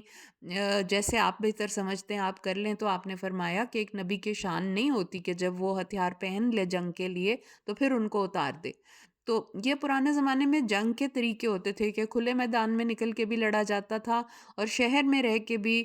لڑا جاتا تھا، اس طرح سے کہ شہر کے گرد کوئی حفاظت کی دیوار بنا لی جاتی تھی یا کوئی حفاظت کے لیے، اور دشمن باہر آ کے بیٹھ جاتا تھا، اور شہر کے اندر اتنا ہے سامان کہ آپ سروائیو کر سکتے ہیں، اور اگر کوئی دشمن شہر کی طرف آنا چاہے گا تو آپ اس کو فوری طور پہ مار گرائیں گے، اور اس طرح سے کھلم کھلا سارے لوگ آمنے سامنے نہیں ہوتے تھے۔ دو طریقے ہو گئے جنگ کے۔ تو رسول پاک صلی اللہ علیہ وآلہ وسلم کو جب لوگوں نے یہ مشورہ دیا، ان کا جوش جذبہ دیکھ کے آپ نے کہا کہ ٹھیک ہے ہم کھلے میدان میں لڑتے ہیں۔ لیکن جب آپ نے یہ مشورہ مانا تو اس وقت منافقوں کی ایک تعداد تھی، جو ایک لوگ تھے جو منافقین تھے، وہ اس کے خلاف ہو گئے۔ وہ کہتے کہ یہ تو ہم جنگ مانتے ہی نہیں کہ یہ جنگ ہے، کیونکہ مسلمان اتنے تھوڑے ہیں تعداد میں، 1000 کے قریب ہیں اور کافر 3000 کے قریب ہے، 3 گنا زیادہ ہیں۔ تو یہ تو سراسر قتل ہوگا، یہ تو سراسر ہماری خودکشی ہے کہ ہم ایسے حالات میں جا کے تو ان کا مقابلہ کریں۔ تو آگے سے اب ہم آیات پڑھتے ہیں کہ پھر وہ منافقین جو ہیں وہ واپس چلے گئے تھے، میدان سے واپس چلے گئے تھے۔ اِذْ ہمت طائفتان منکم ان تفشلا واللہ ولیہما وعلی اللہ فلیتوکل المؤمنون۔ پھر اس میں سے جب دو گروہ، یہ مسلمانوں کے ہی قبیلے تھے، سچے مسلمانوں کے، جنہوں نے کچھ کمزوری دکھائی، جب تم میں سے دو گروہ بزدلی دکھانے پہ آمادہ ہوئے، حالانکہ اللہ تعالیٰ ان کی مدد پر موجود تھا، اور مومنوں کو اللہ پر ہی توکل کرنا چاہیے۔ وَلَقَدْ نَصَرَكُمُ اللَّهُ بِبَدْرٍ وَأَنْتُمْ أَذِلَّةٌ فَاتَّقُوا اللَّهَ لَعَلَّكُمْ تَشْكُرُونَ۔ اس سے پہلے اللہ تعالیٰ نے جنگ بدر میں تمہاری اس وقت مدد کی تھی جب تم کمزور تھے، لہٰذا اس سے ڈرتے رہو۔ اب جنگ بدر جو تھی وہ پہلی لڑائی تھی جو کہ مسلمانوں کی بہت ہی کمزور تھے اس وقت، اور کافر طاقتور تھے اور جنگی سامان بھی بہت زیادہ تھا۔ تو اللہ تعالیٰ نے ایک ہوا چلا دی تھی وہاں پہ، جو کہ کافروں کی آنکھوں میں ریت چلی گئی تھی، پھر اللہ تعالیٰ نے بارش کی تھی، کافروں کی طرف کیچڑ ہو گیا تھا، پھر اللہ تعالیٰ نے فرشتے اتارے تھے، اللہ تعالیٰ نے مدد کے بہت اسباب کیے تھے، جس کی وجہ سے بدر میں مسلمانوں کو فتح نصیب ہوئی تھی، اور کافر بہت سارے قتل ہو گئے تھے، 70 کافر قتل ہو گئے تھے، 70 کافر قیدی بن گئے تھے۔ تو جو یہ مسلمانوں کے، یہ سچے مسلمانوں کا یہاں پہ ذکر ہے، دو گروہوں کا، دو قبیلے تھے، تو ان کے بارے میں اللہ تعالیٰ کہہ رہے ہیں کہ ان کو یقین دلاتے ہوئے اب یہ آیت آ رہی ہے کہ بدر میں بھی تم اتنے کمزور تھے، اللہ نے تمہیں فتح دی تھی، تو اللہ پہ توکل کرو۔ اِذْ تَقُولُ لِلْمُؤْمِنِينَ أَلَنْ يَكْفِيَكُمْ أَنْ يُمِدَّكُمْ رَبُّكُمْ بِثَلَاثَةِ آلَافٍ مِّنَ الْمَلَائِكَةِ مُنزَلِينَ۔ اور جب آپ مومنوں سے اس طرح کہہ رہے تھے کہ کیا تمہیں یہ کافی نہیں کہ تمہارا رب 3000 فرشتے اتار کر تمہاری مدد کرے، اور کیوں نہیں، اقبلا ان تصبروا وتتقوا ویأتوکم من فورہم ھذا یمددکم ربکم بخمسۃ آلاف من الملائکۃ مسومین۔ تو کیوں نہیں اگر تم صبر کرو اور اللہ سے ڈرتے رہو اور دشمن تم پر فوراً چڑھ آئے تو تمہارا رب خاص نشان رکھنے والے 5000 فرشتوں سے تمہاری مدد کرے گا۔ تو آپ صلی اللہ علیہ وآلہ وسلم بھی مسلمانوں کو امید دلا رہے تھے کہ اللہ تعالیٰ فرشتے بھیج کے تمہاری مدد کرے گا، جیسے بدر میں فرشتے بھیجے تھے. اور بدر میں فرشتے بھیجنے کے بارے میں بھی بہت سی احادیث ہیں جن میں کہ ظاہر ہوتا ہے کہ اللہ تعالیٰ نے واقعی فرشتے اتارے تھے بدر میں مدد کے لیے. تو حضرت رسول پاک صلی اللہ علیہ وسلم کی ایک حدیث ہے کہ ہاں جبرائیل آ گئے ہیں اپنے گھوڑے کو پکڑے ہوئے، یعنی اس طرح کی کہ واقعی فرشتوں کا نزول ہوا تھا. تو یہاں پہ بھی اب رسول پاک صلی اللہ علیہ وسلم مسلمانوں کو تسلی دیتے ہوئے فرما رہے ہیں کہ اللہ فرشتے بھیجے گا، کہ 3,000 فرشتے بھیجے گا یا 5,000 فرشتے بھیجے گا. وَمَا جَعَلَهُ اللَّهُ إِلَّا بُشْرَىٰ لَكُمْ وَلِتَطْمَئِنَّ قُلُوبُكُمْ بِهِ وَمَا النَّصْرُ إِلَّا مِنْ عِندِ اللَّهِ الْعَزِيزِ الْحَكِيمِ. فرشتوں کی مدد کی خبر اللہ نے تمہیں صرف اس لیے دی ہے کہ تم خوش ہو جاؤ اور تمہارے دل مطمئن ہو جائیں، اور مدد تو اللہ ہی کی طرف سے ہوتی ہے جو بڑا زبردست اور حکمت والا ہے. یعنی کہ یہاں پہ اب اللہ تعالیٰ کہہ رہے ہیں کہ فرشتے آنے کی خبر تو صرف دلوں کو طاقت دینے کے لیے کیا، ورنہ مدد اللہ جس طرح چاہے کر سکتا ہے. اس لیے کیونکہ ہر چیز اللہ کے ہاتھ میں ہے اور اللہ بڑا زبردست ہے اور حکمت والا ہے. لِيَقْطَعَ طَرَفًا مِّنَ الَّذِينَ كَفَرُوا أَوْ يَكْبِتَهُمْ فَيَنْقَلِبُوا خَائِبِينَ. اور یہ جو جنگ کے حالات پیش آ جاتے ہیں، مسلمان تھوڑے ہیں کافر زیادہ ہیں، ایون دین اللہ تعالیٰ جنگ کے لیے اکسارے مسلمانوں کو ترغیب دے رہے ہیں، تو اس لیے کہ تاکہ اللہ تعالیٰ کافروں کا ایک بازو کاٹ دے یا انہیں ایسا ذلیل کرے کہ وہ ناکام ہو کر پسپا ہو جائیں. یعنی کہ مسلمانوں کا موریل بوسٹ ہو، ان کی طاقت بڑھے، اور کافر بھی مسلمانوں سے ڈریں کہ ہمیں شکست ہوگی، ہم مارے جائیں گے. مسلمانوں نے کیونکہ دنیا میں اب سروائیو کرنا ہے، مسلمانوں نے دنیا میں آگے جانا ہے، تو اللہ تعالیٰ تو یہ بات جانتے تھے نا، تو اس لیے اب کافروں کے ساتھ مار کے تو ہونے ہی ہونے ہیں، اور مسلمانوں کو اللہ پہ بھروسہ بھی کرنا ہے. اللہ تعالیٰ ہر طرح سے مدد کرنے پہ قادر ہے، وہ فرشتے بھی بھیج سکتا ہے، وہ کئی اسباب پیدا کر سکتا ہے، سب کچھ اللہ کے ہاتھ میں. یہ بتایا جا رہا ہے یہاں پہ. لَيْسَ لَكَ مِنَ الْأَمْرِ شَيْءٌ أَوْ يَتُوبَ عَلَيْهِمْ أَوْ يُعَذِّبَهُمْ فَإِنَّهُمْ ظَالِمُونَ. اے نبی آپ کا اس بات میں کچھ اختیار نہیں، اللہ چاہے تو انہیں معاف کر دے، چاہے تو سزا دے، بہرحال وہ ظالم ہیں. یہاں پہ کن کے بارے میں کہا ہے کہ جو جن مسلمانوں کے دلوں میں تھوڑی سی جگمگاہٹ آ گئی تھی، تھوڑا سا ڈر آ گیا تھا، لیکن بعد میں ان کی ہمت حوصلے جوان ہو گئے دوبارہ اور وہ ساتھ ہی رہے، تو اللہ تعالیٰ نے انہیں معاف کر دیا. ان کی یہ فطری ایک انسان ہونے کے ناطے ان کی یہ تھوڑی سی کمزوری کا بتایا گیا ہے، لیکن اللہ نے انہیں معاف کر دیا ہے. وَلِلَّهِ مَا فِي السَّمَاوَاتِ وَمَا فِي الْأَرْضِ يَغْفِرُ لِمَن يَشَاءُ وَيُعَذِّبُ مَن يَشَاءُ وَاللَّهُ غَفُورٌ رَحِيمٌ.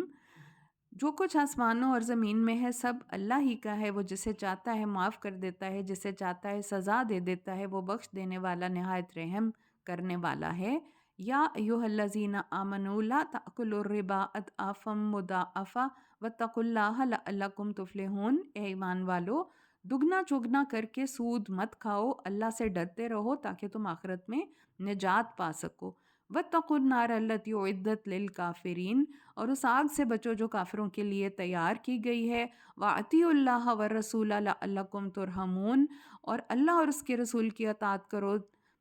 تاکہ تم پر رحم کیا جائے. وَسَارِعُوا إِلَىٰ مَغْفِرَةٍ مِّن رَّبِّكُمْ وَجَنَّةٍ عَرْضُهَا السَّمَاوَاتُ وَالْأَرْضُ أُعِدَّتْ لِلْمُتَّقِينَ. اپنے رب کی بخشش اور اس جنت کی طرف دوڑو جس کا عرض آسمانوں اور زمین کے برابر ہے، اور وہ ان خدا ترس لوگوں کے لیے تیار کی گئی ہے.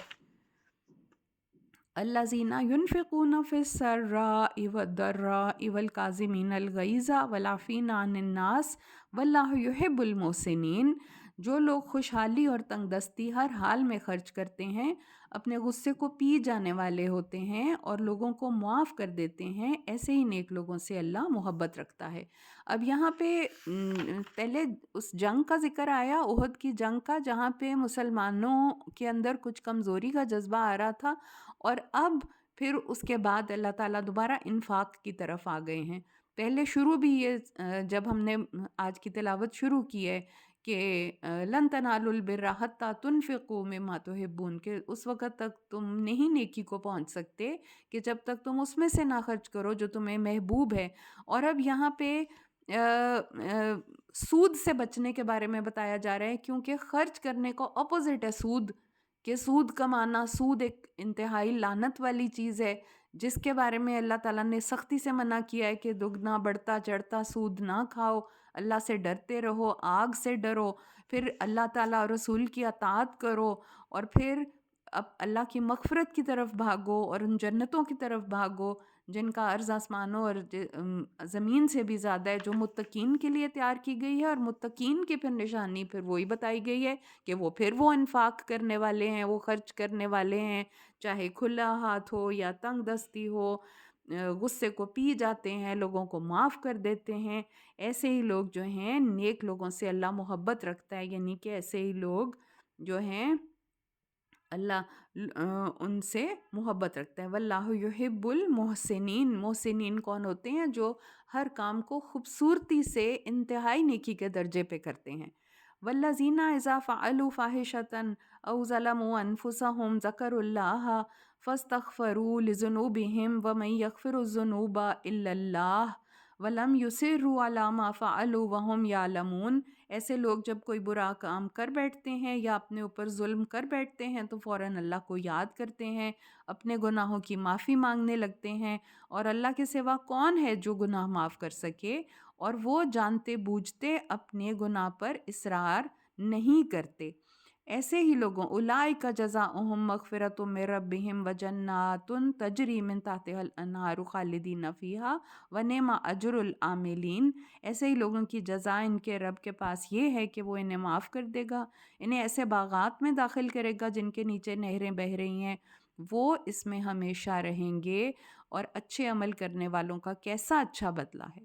قد خلت من قبلکم سنن فسیروا فی الارض فانظروا کیف کان عاقبۃ المکذبین.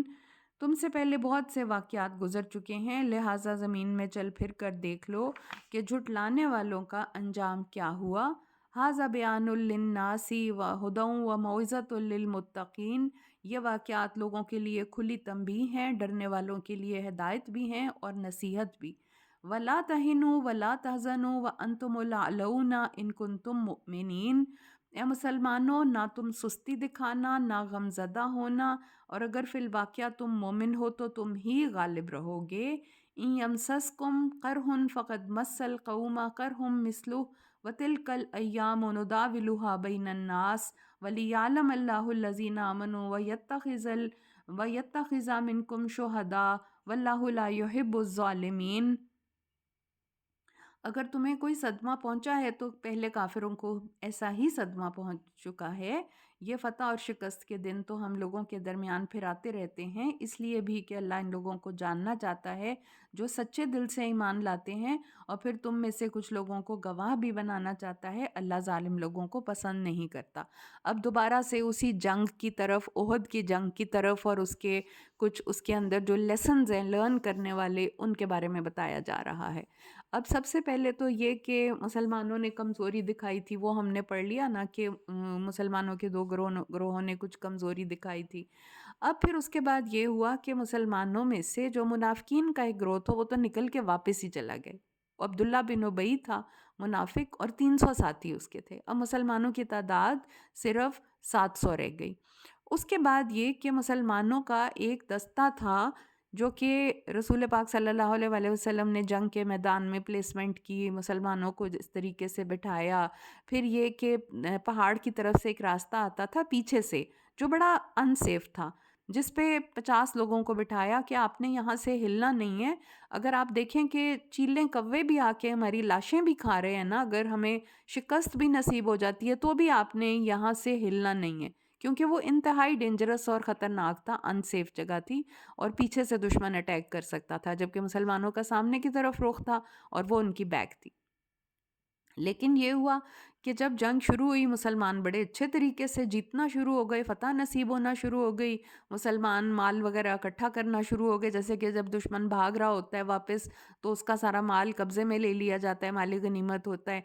تو جب ان دستے کے لوگوں نے یہ دیکھا تو وہ ان کا لیڈر جو تھے حضرت عبداللہ بن جبیر، اور ان کے ساتھ 10-12 لوگ اور رہ گئے، کہ باقی سارے لوگ وہاں سے بھاگ گئے یہ کہہ کے کہ اب دشمن تو واپس پلٹ گیا ہے، تو اب ہمارا یہاں بیٹھنے کا کوئی جواز نہیں ہے. حالانکہ رسول پاک صلی اللہ علیہ وسلم کی ہدایت تھی کہ بالکل یہاں سے ہلنا نہیں ہے. تو اب یہاں پہ ڈسپلن میں کمی تھی، مسلمانوں میں اطاعت میں کمی تھی. یہ ہوا کہ پیچھے سے دشمن نے آ کے لشکر نے اٹیک کر دیا. حضرت خالد بن ولید اس وقت تک ابھی کافر تھے، تو انہوں نے آ کے 100 سوار آئے، گھڑ سوار آئے اور ان مسلمانوں کو مارنا شروع کر دیا. پیچھے سے آ گئے مسلمان، ایک دم ہکا بکا رہ گئے، تتر بتر ہو گئے، اسکیٹر ہو گئے. رسول پاک صلی اللہ علیہ وسلم کے ساتھ صرف تھوڑے سے صحابہ رہ گئے اور آپ کے اوپر تیروں کی بارش ہو رہی تھی. ایک کافر نے آپ کو ایک پتھر زور سے مارا، آپ کا دانت مبارک شہید ہو گیا، آپ بے ہوش ہو کے گر گئے. یہ خبر افواہ پھیل گئی کہ رسول پاک صلی اللہ علیہ وآلہ وسلم فوت ہو گئے ہیں، شہید ہو گئے ہیں. مسلمانوں میں بد دلی پھیل گئی. پھر اس کے بعد رسول پاک اٹھے، پھر آپ نے لوگوں کو بلایا صلی اللہ علیہ وآلہ وسلم. پھر آپ نے حکمت عملی تبدیل کی، اسٹریٹجی چینج کی. آپ سارے مسلمانوں کو لے کے پہاڑ کی چوٹی پہ چلے گئے. اب جو کافر پیچھے سے پھر آنے کی کوشش کرتا تھا اس کو تیر مار مار کے، پتھر مار مار کے پیچھے بھیج دیتے تھے، اور اس طرح سے کافروں کا وہ جو لشکر تھا واپس چلا گیا. لیکن اس کے بعد پیچھے سے مسلمانوں کا ایک لشکر 70-80 لوگوں کا رسول پاک نے دوبارہ بھیجا، کہیں کافر واپس نہ آ جائیں. اور واقعی ایسے ہونا تھا کہ وہاں پہ جب 8 میل کے فاصلے پہ پہنچے تو انہوں نے کہا ہم واپس جاتے ہیں، اور جا کے مسلمانوں کے گھروں پہ مدینہ میں حملہ کرتے ہیں. تو لیکن مسلمانوں کا وہ گروہ جو تھا وہ چلا گیا تھا، انہوں نے بڑی اطاعت کا ثبوت دیا. تو یہ ساری باتیں آئیں گی، میں نے آپ کو جلدی سے ڈیٹیل سے بتا دی ہیں. اب ہم آیتیں جیسے جیسے آیت آئے گی اس سے ریلیٹڈ آپ کو سمجھ آتی جائے گی کہ کیا ہے. تو اب یہ ہے کہ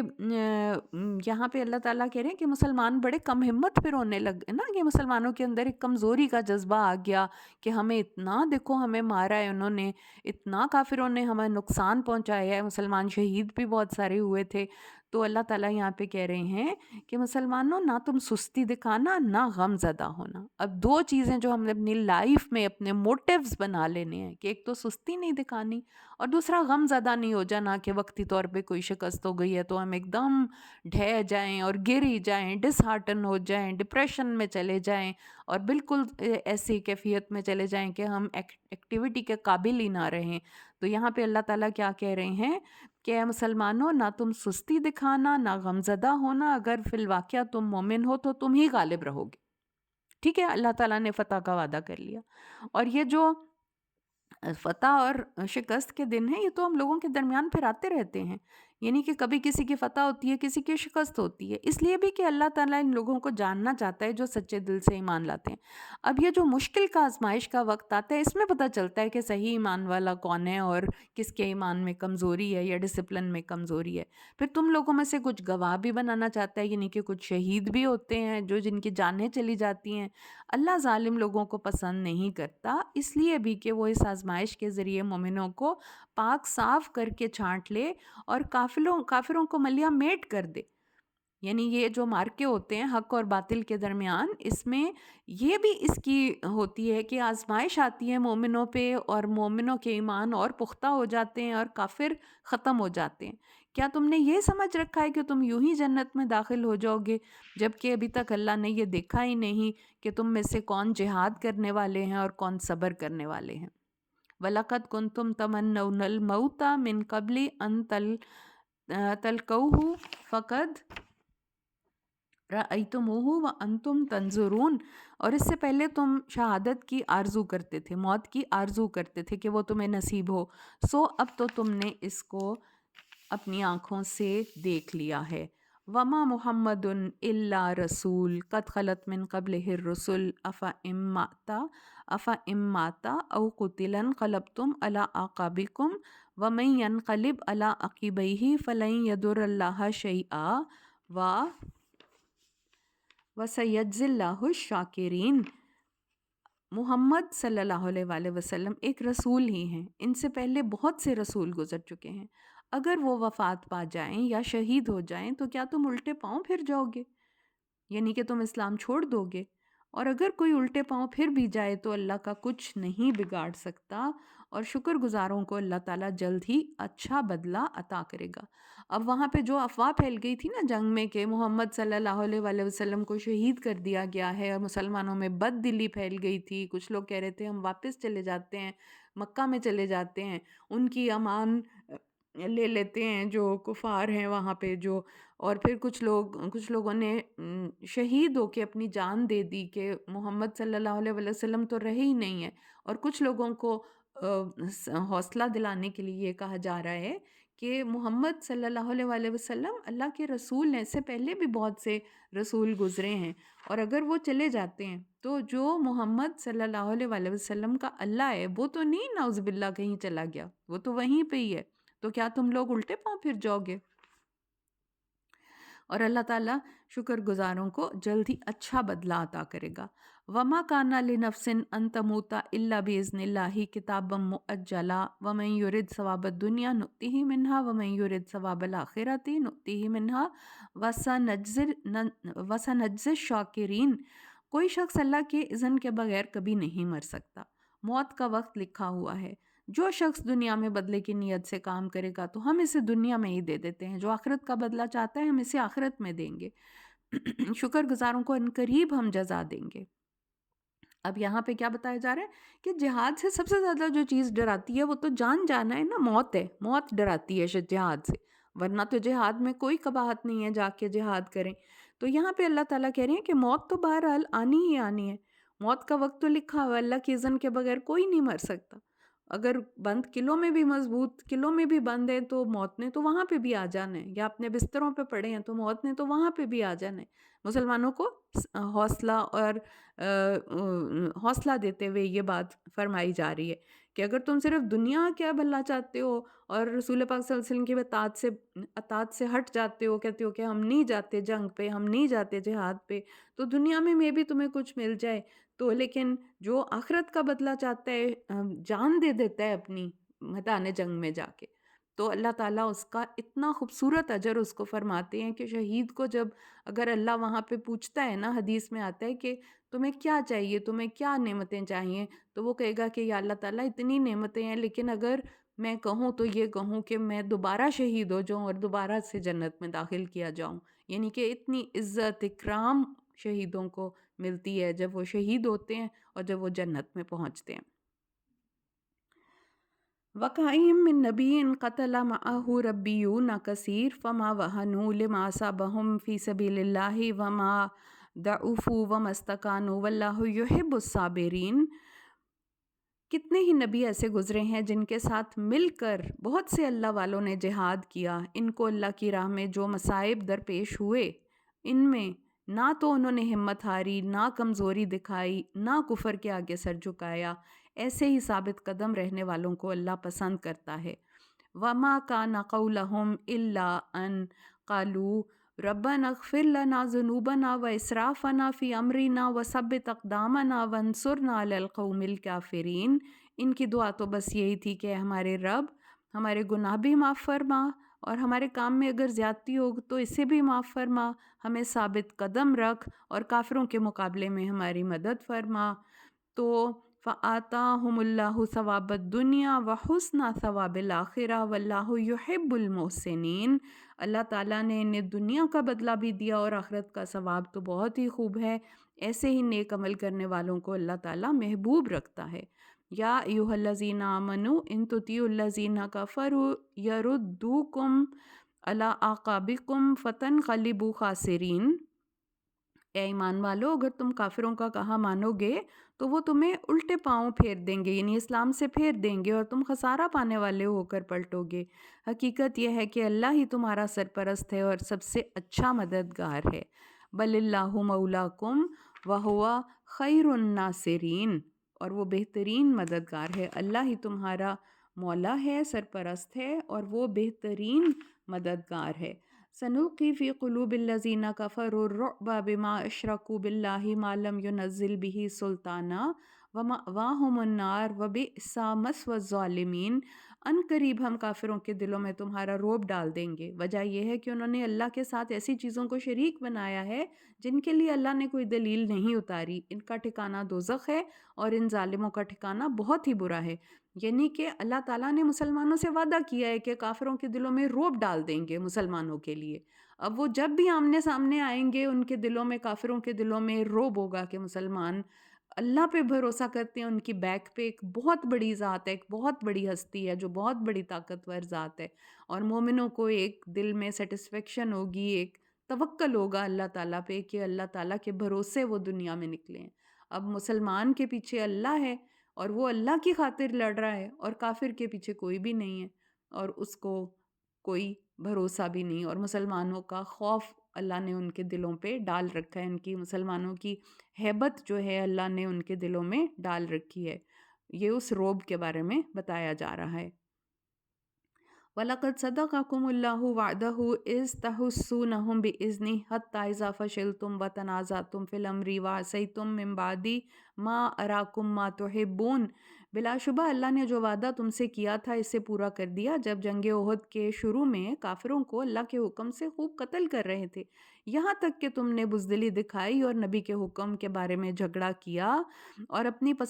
پسندیدہ چیز یعنی مال غنیمت نظر آنے کے بعد تم نے اپنے سردار کے حکم سے یعنی محمد صلی اللہ علیہ وآلہ وسلم کے حکم سے نافرمانی کی۔ تم میں سے منکم من یرید الدنیا و منکم من یرید الآخرہ، تم میں سے کچھ تو دنیا چاہتے تھے اور کچھ آخرت چاہتے تھے۔ ثم صرفکم عنہم لیبتلیکم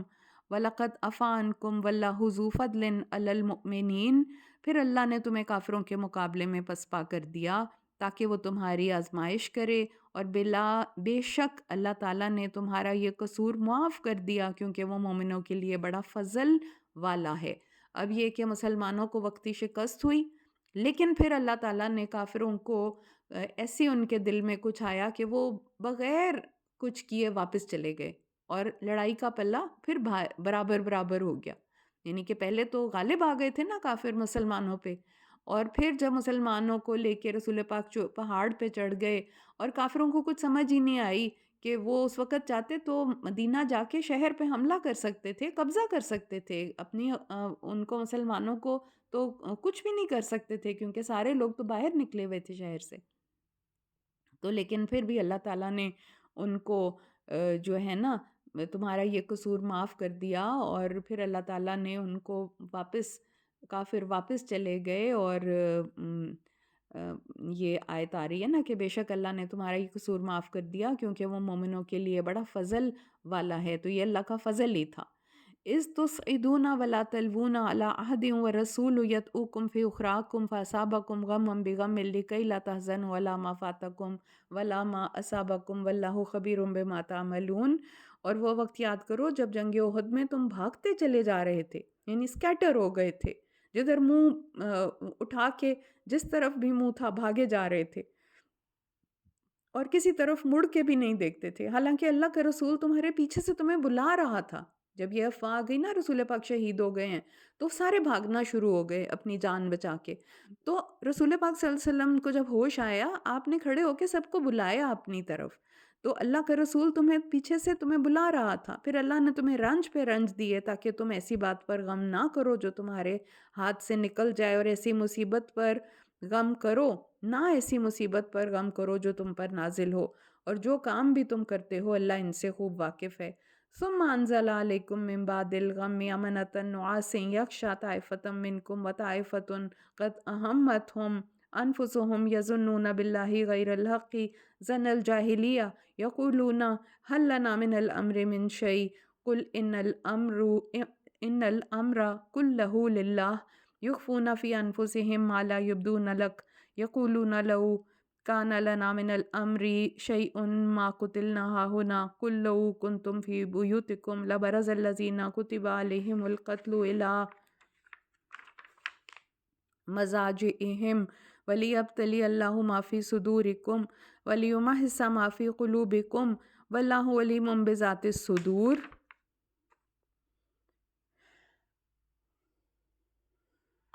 پھر اس کے بعد اس غم کے بعد اللہ نے تم میں سے کچھ لوگوں پر امن بخشنے والی اونگ طاری کر دی، اور کچھ لوگ ایسے تھے جنہیں صرف اپنی جانوں کی پڑی ہوئی تھی۔ یہ کون لوگ تھے جنہیں اپنی جان کی صرف فکر تھی؟ وہ تھے منافق، ٹھیک ہے، اور وہ اللہ کے متعلق ناحق اور جاہلیت کے گمان کرنے لگے، پوچھتے تھے کیا اس معاملے میں ہمارا بھی کوئی عمل دخل ہے؟ آپ ان سے کہہ دیں کہ اس معاملے میں تمام اختیارات اللہ ہی کے پاس ہیں، وہ دلوں میں ایسی باتیں چھپائے ہوئے ہیں جنہیں وہ آپ کے سامنے ظاہر نہیں کر سکتے۔ کہتے ہیں اگر اس معاملے میں ہمارا بھی کچھ عمل دخل ہوتا تو ہم یہاں مارے نہ جاتے، یعنی کہ منافق کہہ رہے تھے کہ اگر آپ ہماری بات مان لیتے، نہ جنگ لڑتے، تو اس طرح سے یہاں پہ نقصان نہ اٹھانا پڑتا۔ تو آپ ان سے کہیے اگر تم لوگ اپنے گھروں میں بھی رہتے تب بھی جن لوگوں کے لیے مرنا مقدر ہو چکا تھا یقیناً اپنی قتل گاہوں کی طرف نکل آتے۔ اور وَلِيَبْتَلِيَ اللَّهُ مَا فِي صُدُورِكُمْ وَلِيُمَحِّصَ مَا فِي قُلُوبِكُمْ وَاللَّهُ عَلِيمٌ بِذَاتِ الصُّدُورِ۔ یہ شکست کا معاملہ تو اس لیے پیش آیا کہ جو کچھ تمہارے سینوں میں پوشیدہ ہے اللہ اسے آزمائے، اور جو کھوٹ تمہارے دلوں میں ہے اللہ تمہیں اس سے پاک کر دے۔ ان الذین تولوا منکم یوم التقى الجمعان انما استزلهم الشیطان ببعض ما کسبوا وَلَقَدْ عَفَا اللَّهُ عَنْهُمْ إِنَّ اللَّهَ غَفُورٌ حلیم۔ جن لوگوں نے جس دن دونوں لشکروں کی آپس میں مٹ بھیڑ ہوئی تو تم میں سے کچھ لوگ جو پسپا ہوئے، اس کی وجہ محض یہ تھی کہ بعض غلطیوں کی وجہ سے شیطان نے ان کے قدم ڈگمگا دیے تھے۔ بلا شبہ اللہ نے انہیں معاف کر دیا کیونکہ اللہ بہت درگزر کرنے والا بردبار ہے۔ اب جو منافق تھے وہ تو واپس چلے گئے تھے گھروں کو، اور جو مسلمان میدان جنگ میں رہتے ہوئے جنہوں نے کمزوری دکھائی، بھاگنا شروع ہو گئے اور اس طرح کے ان کے دل میں خیالات آنے شروع ہو گئے، انہوں نے نافرمانی جن لوگوں نے کی، یہ ان لوگوں کے بارے میں ہے کیونکہ وہ سچے مومن تھے جن کے ڈسپلن کی کمی تھی، اطاعت کی کمی تھی، جن کو اللہ تعالیٰ کہہ رہے ہیں کہ ان کی بعض کمزوریوں کی اور وجہ سے اور ان کی بعض غلطیوں کی وجہ سے شیطان نے ان کے قدموں کو ڈگمگا دیا تھا، لیکن اللہ تعالیٰ نے انہیں معاف کر دیا ہے کیونکہ اللہ تعالیٰ بہت درگزر کرنے والا بردبار ہے۔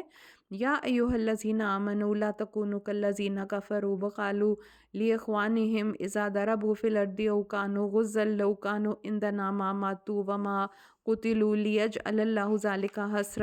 حسرۃ فی قلوبہم واللہ یحیی ویمیت واللہ بما تعملون بصیر۔ اے ایمان والو، ان کافروں کی طرح نہ ہو جانا کہ جب ان کے بھائی کسی سفر پہ نکلتے ہیں یا جہاد پر نکلتے ہیں تو وہ کہتے ہیں کہ اگر وہ ہمارے پاس ہی رہتے تو نہ مرتے، نہ مارے جاتے۔ اللہ تعالیٰ کی ان کی اس قسم کی باتوں کو ان کے دلوں میں حسرت کا سبب بنا دیتا ہے۔ حقیقت یہ ہے کہ اللہ ہی زندہ رکھتا اور مارتا ہے، اور جو کام تم کر رہے ہو اللہ انہیں خوب دیکھ رہا ہے۔ وَلَئِن قُتِلْتُمْ فِي سَبِيلِ اللَّهِ أَوْ مُتُّمْ لَمَغْفِرَةٌ مِّنَ اللَّهِ وَرَحْمَةٌ خَيْرٌ مِّمَّا يَجْمَعُونَ۔ اگر تم اللہ کی راہ میں مارے جاؤ یا خود مر جاؤ، بہرحال اللہ کی بخشش اور رحمت ان سب چیزوں سے بہتر ہے جنہیں یہ لوگ جمع کر رہے ہیں، یعنی کہ دنیا کا سامان۔ وَلَئِن مُتُّمْ أَوْ قُتِلْتُمْ لَإِلَى اللَّهِ تُحْشَرُونَ۔ اگر تم خود مر جاؤ یا مارے جاؤ، ہر حال میں تمہاری لوٹنا اللہ ہی کی طرف ہوگا۔ فَبِمَا رَحْمَةٍ مِّنَ اللَّهِ لِنتَ لَهُمْ وَلَوْ كُنتَ فَظًّا غَلِيظَ الْقَلْبِ لَانفَضُّوا مِنْ حَوْلِكَ فاعف عنهم واستغفر لهم وشاورهم في الامر فاذا عزمت فتوکل علی اللہ ان اللہ یحب المتوکلین۔ یہ اللہ کی اتنی بڑی نعمت ہے پیغمبر صلی اللہ علیہ وآلہ وسلم کہ آپ ان کے حق میں نرم مزاج واقع ہوئے ہیں۔ اگر آپ تند مزاج یا سنگ دل ہوتے تو یہ سب لوگ آپ کے پاس سے تتر بتر ہو جاتے، لہٰذا ان سے درگزر کیجئے، ان کے لیے بخشش طلب کیجئے، دین کے کام میں ان سے مشورہ کیا کیجئے، اور پھر جب آپ کسی رائے کا پختہ ارادہ کر لیں تو اللہ پہ بھروسہ کیجئے، بلا شبہ اللہ تعالیٰ بھروسہ کرنے والوں کو پسند فرماتا ہے۔ یعنی کہ رسول پاک صلی اللہ علیہ وآلہ وسلم اگر سخت مزاج کے ہوتے تو یہ لوگ کبھی بھی آپ پہ اس طرح سے آپ پہ جان چھڑکتے رہتے اور غلطیاں بھی کرتے تو رسول پاک معاف کر دیتے ان کو، جیسے یہاں پہ اتنی بڑی غلطی کی تھی تو اللہ تعالیٰ خود بھی آپ صلی اللہ علیہ وسلم کو یہی کہہ رہے ہیں کہ انہیں معاف کر دیں، درگزر کر دیں، اور جیسے پہلے ان کو ہمیشہ ان سے مشورہ لے کے کام کرتے تھے اسی طرح ہی مشورہ لے کے کام لیتے رہیں۔ اِن يَنْصُرْكُمُ اللَّهُ فَلَا غَالِبَ لَكُمْ وَإِن يَخْذُلْكُمْ فَمَنْ ذَا الَّذِي يَنْصُرُكُم مِّن بَعْدِهِ وَعَلَى اللَّهِ فَلْيَتَوَكَّلِ الْمُؤْمِنُونَ۔ اگر اللہ تمہاری مدد کرے تو تم پر کوئی غالب نہیں آ سکتا،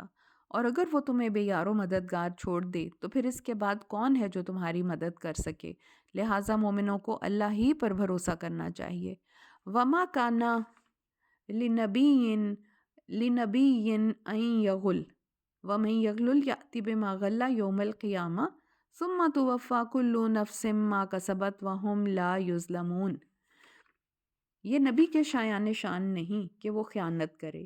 اور جو شخص خیانت کرے گا قیامت کے دن اسی خیانت کردہ چیز کے سمیت حاضر ہو جائے گا، پھر ہر شخص کو اس کے کمائی کا پورا پورا بدلہ دیا جائے گا اور ان پر کچھ ظلم نہ ہوگا۔ اب غل کا مطلب ہوتا ہے کہ کسی ایسے خزانے سے چوری کرنا جو کہ سب کی مشترکہ ملکیت ہو۔ تو رسول پاک صلی اللہ علیہ وآلہ وسلم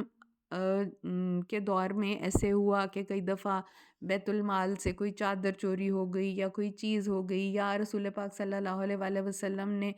اپنے حساب سے لوگوں میں تقسیم کیا کہ کس کو دینا ہے کس کو نہیں۔ آپ کی اپنی حکمت تھی، آپ کیونکہ نبی تھے، آپ رسول تھے، آپ لیڈر تھے ان کے، آپ اپنے حساب سے جو ہے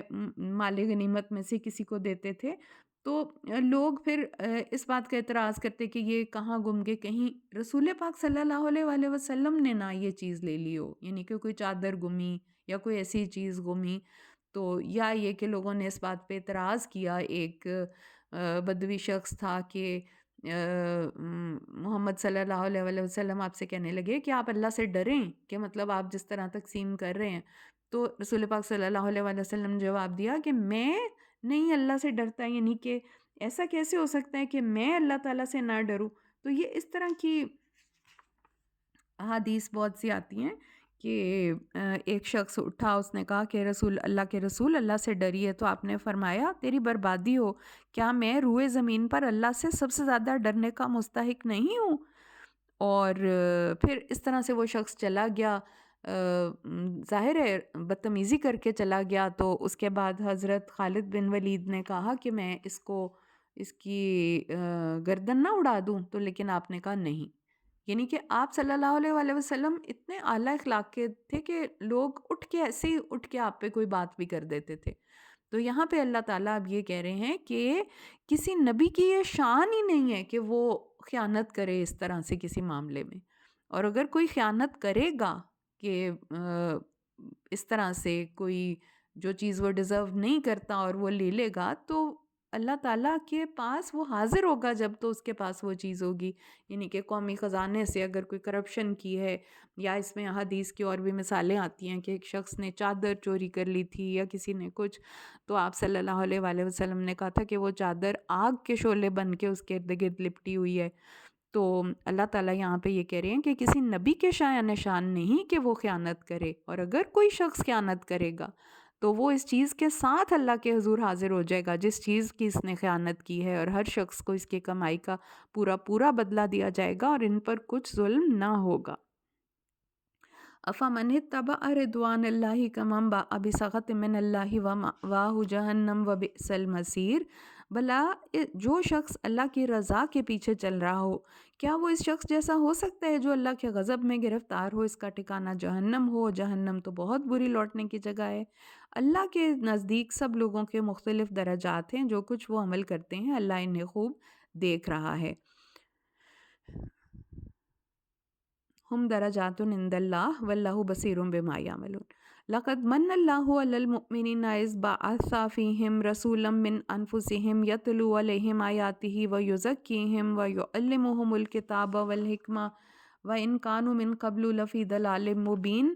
مومنوں پہ اللہ تعالیٰ نے بہت بڑا احسان کیا ہے کہ انہی کے درمیان انہی میں سے ایک رسول مبعوث فرمایا ہے جو ان پر اللہ کی آیات پڑھتا ہے، ان کی زندگیوں کو سنوارتا ہے، انہیں کتاب اور حکمت کی تعلیم دیتا ہے۔ حالانکہ وَإِن كَانُوا مِن قَبْلُ لَفِي ضَلَالٍ مُبِينٍ، حالانکہ اس سے پہلے یہی لوگ کھلی گمراہی میں پڑے ہوئے تھے۔ تو اب رسول پاک صلی اللہ علیہ وآلہ وسلم کہ جو آپ کی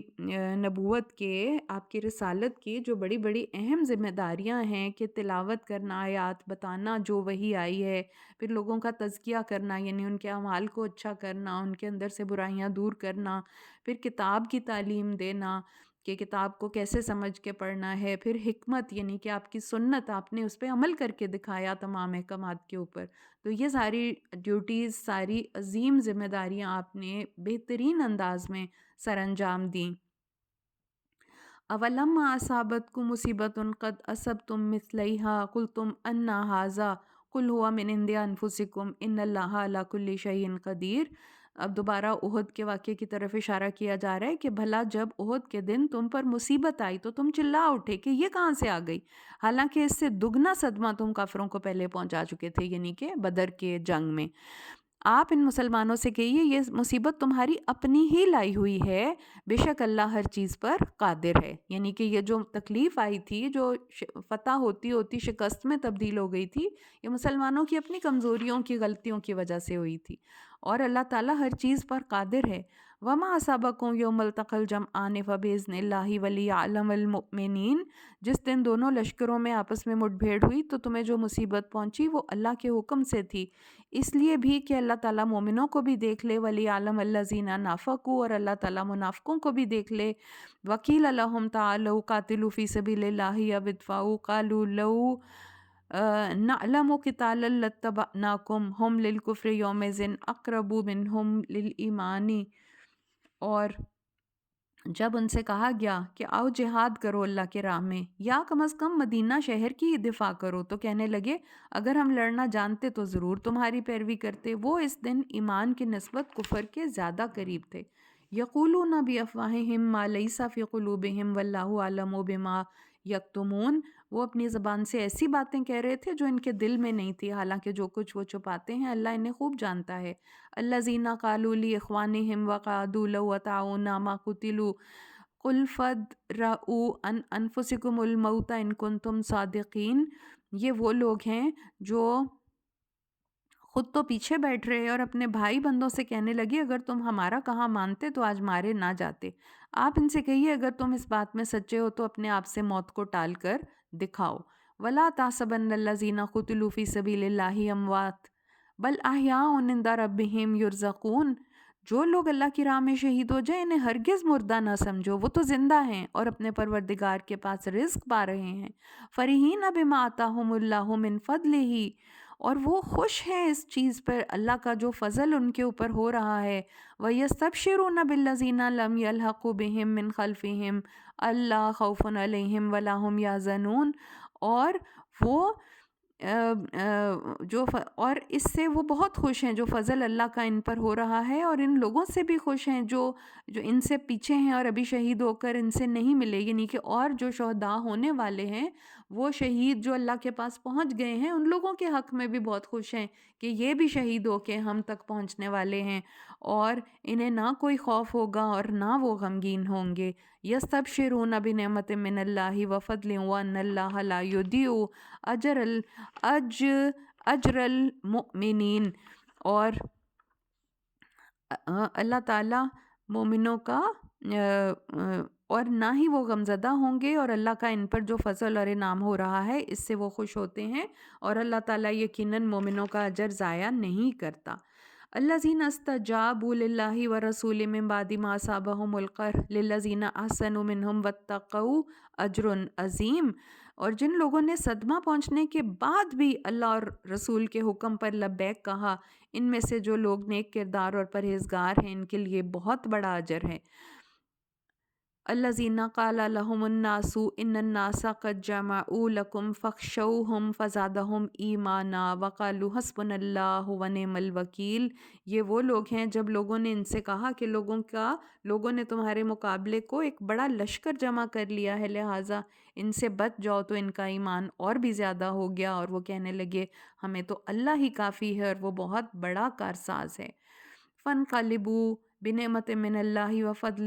فضل لم یمسسہم سوء واتبعوا رضوان اللہ واللہ ذو فضل عظیم، یہ لوگ اللہ کا فضل اور اس کی نعمت حاصل کر کے واپس آئے، انہیں کوئی تکلیف بھی نہ پہنچی اور وہ اللہ کی رضا کے پیچھے لگے رہے، اور اللہ بڑا فضل کرنے والا ہے۔ یہ ان لوگوں کی طرف اشارہ کیا جا رہا ہے کہ ایک تو وہ گروہ جب مدینہ پہنچ کے رسول پاک نے 70-80 لوگوں کا گروہ بھیجا تھا لشکر کہ جاؤ ان کا تعاقب کرو جب تک کہ وہ مکہ آگے تک نہیں پہنچ جاتے، کہیں وہ واپس ہی نہ آ کے ہم پہ حملہ کر دیں دوبارہ، تو وہ لوگ زخموں سے چور چور تھے لیکن پھر بھی گئے تھے، اور پھر جاتے جاتے کافر چیلنج کر گئے تھے ہم اگلے سال آئیں گے اور ہم آپ سے لڑائی کریں گے اسی مقام پہ، بدر کے مقام پہ، یا کسی ایک جگہ کا نام کہ ہم یہاں پہ آپ سے لڑیں گے آ کے،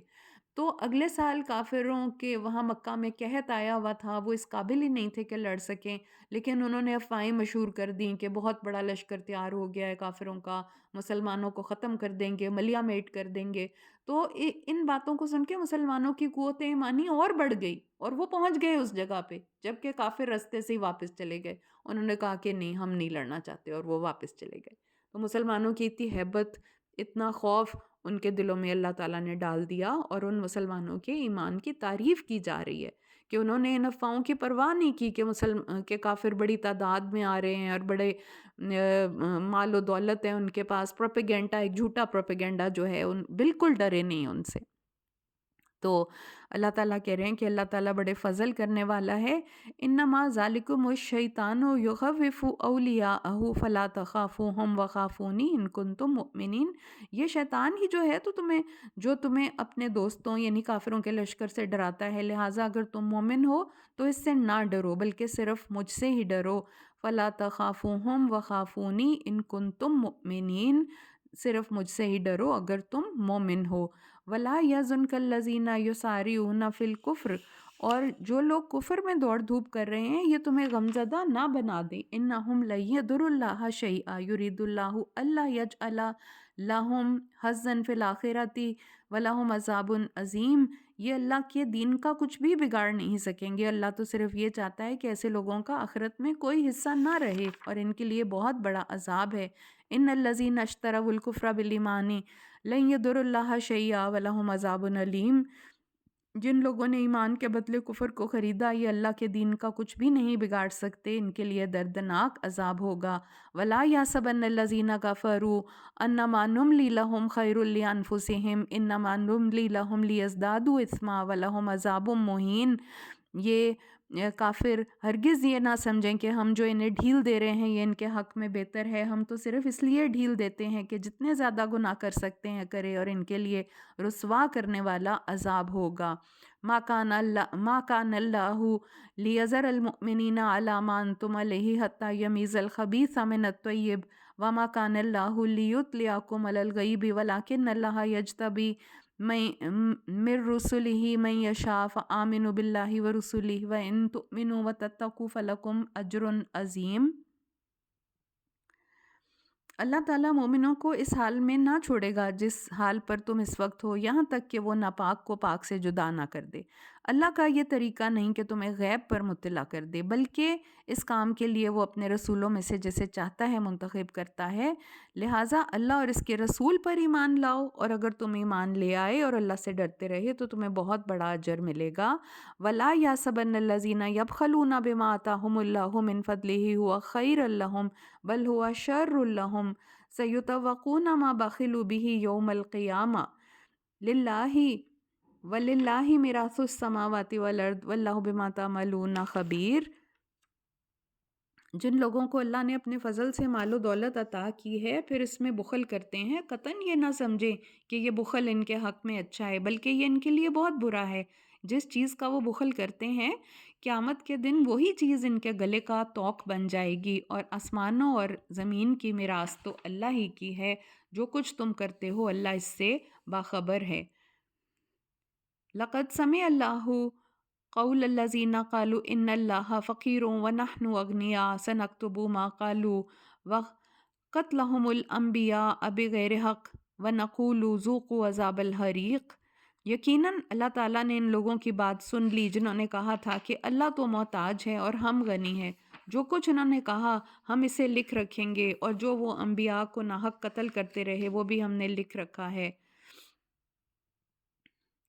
اور قیامت کے دن ہم انہیں کہیں گے کہ اب جلا دینے والے عذاب کا مزہ چکھو۔ ذالک بما قدمت ایدیکم وان اللہ لیس بظلام للعبید، اور یہ تمہارے اپنے ہی ہاتھوں کی کمائی ہے، اللہ یقیناً اپنے بندوں پہ ظلم نہیں کرتا۔ الذین قالوا ان اللہ عہد الینا الا نؤمن لرسول حتی یأتینا بقربان تأکلہ النار قل قد جاءکم رسل من قبلی بالبینات وبالذی قلتم فلم قتلتموہم ان کنتم صادقین۔ یہودی وہ لوگ ہیں جنہوں نے کہا کہ اللہ نے ہم سے عہد لیا ہے کہ ہم کسی رسول پر اس وقت تک ایمان نہ لائیں جب تک کہ اس سے یہ معجزہ نہ ہو کہ وہ ہمارے پاس قربانی لائے جسے آگ کھا جائے۔ آپ ان سے کہیے کہ مجھ سے پہلے تمہارے پاس کئی رسول آ چکے ہیں جو واضح نشانیاں لائے تھے، اور وہ نشانی بھی جو تم اب کہہ رہے ہو، پھر اگر تم اپنے قول میں سچے ہو تو تم نے انہیں قتل کیوں کیا تھا؟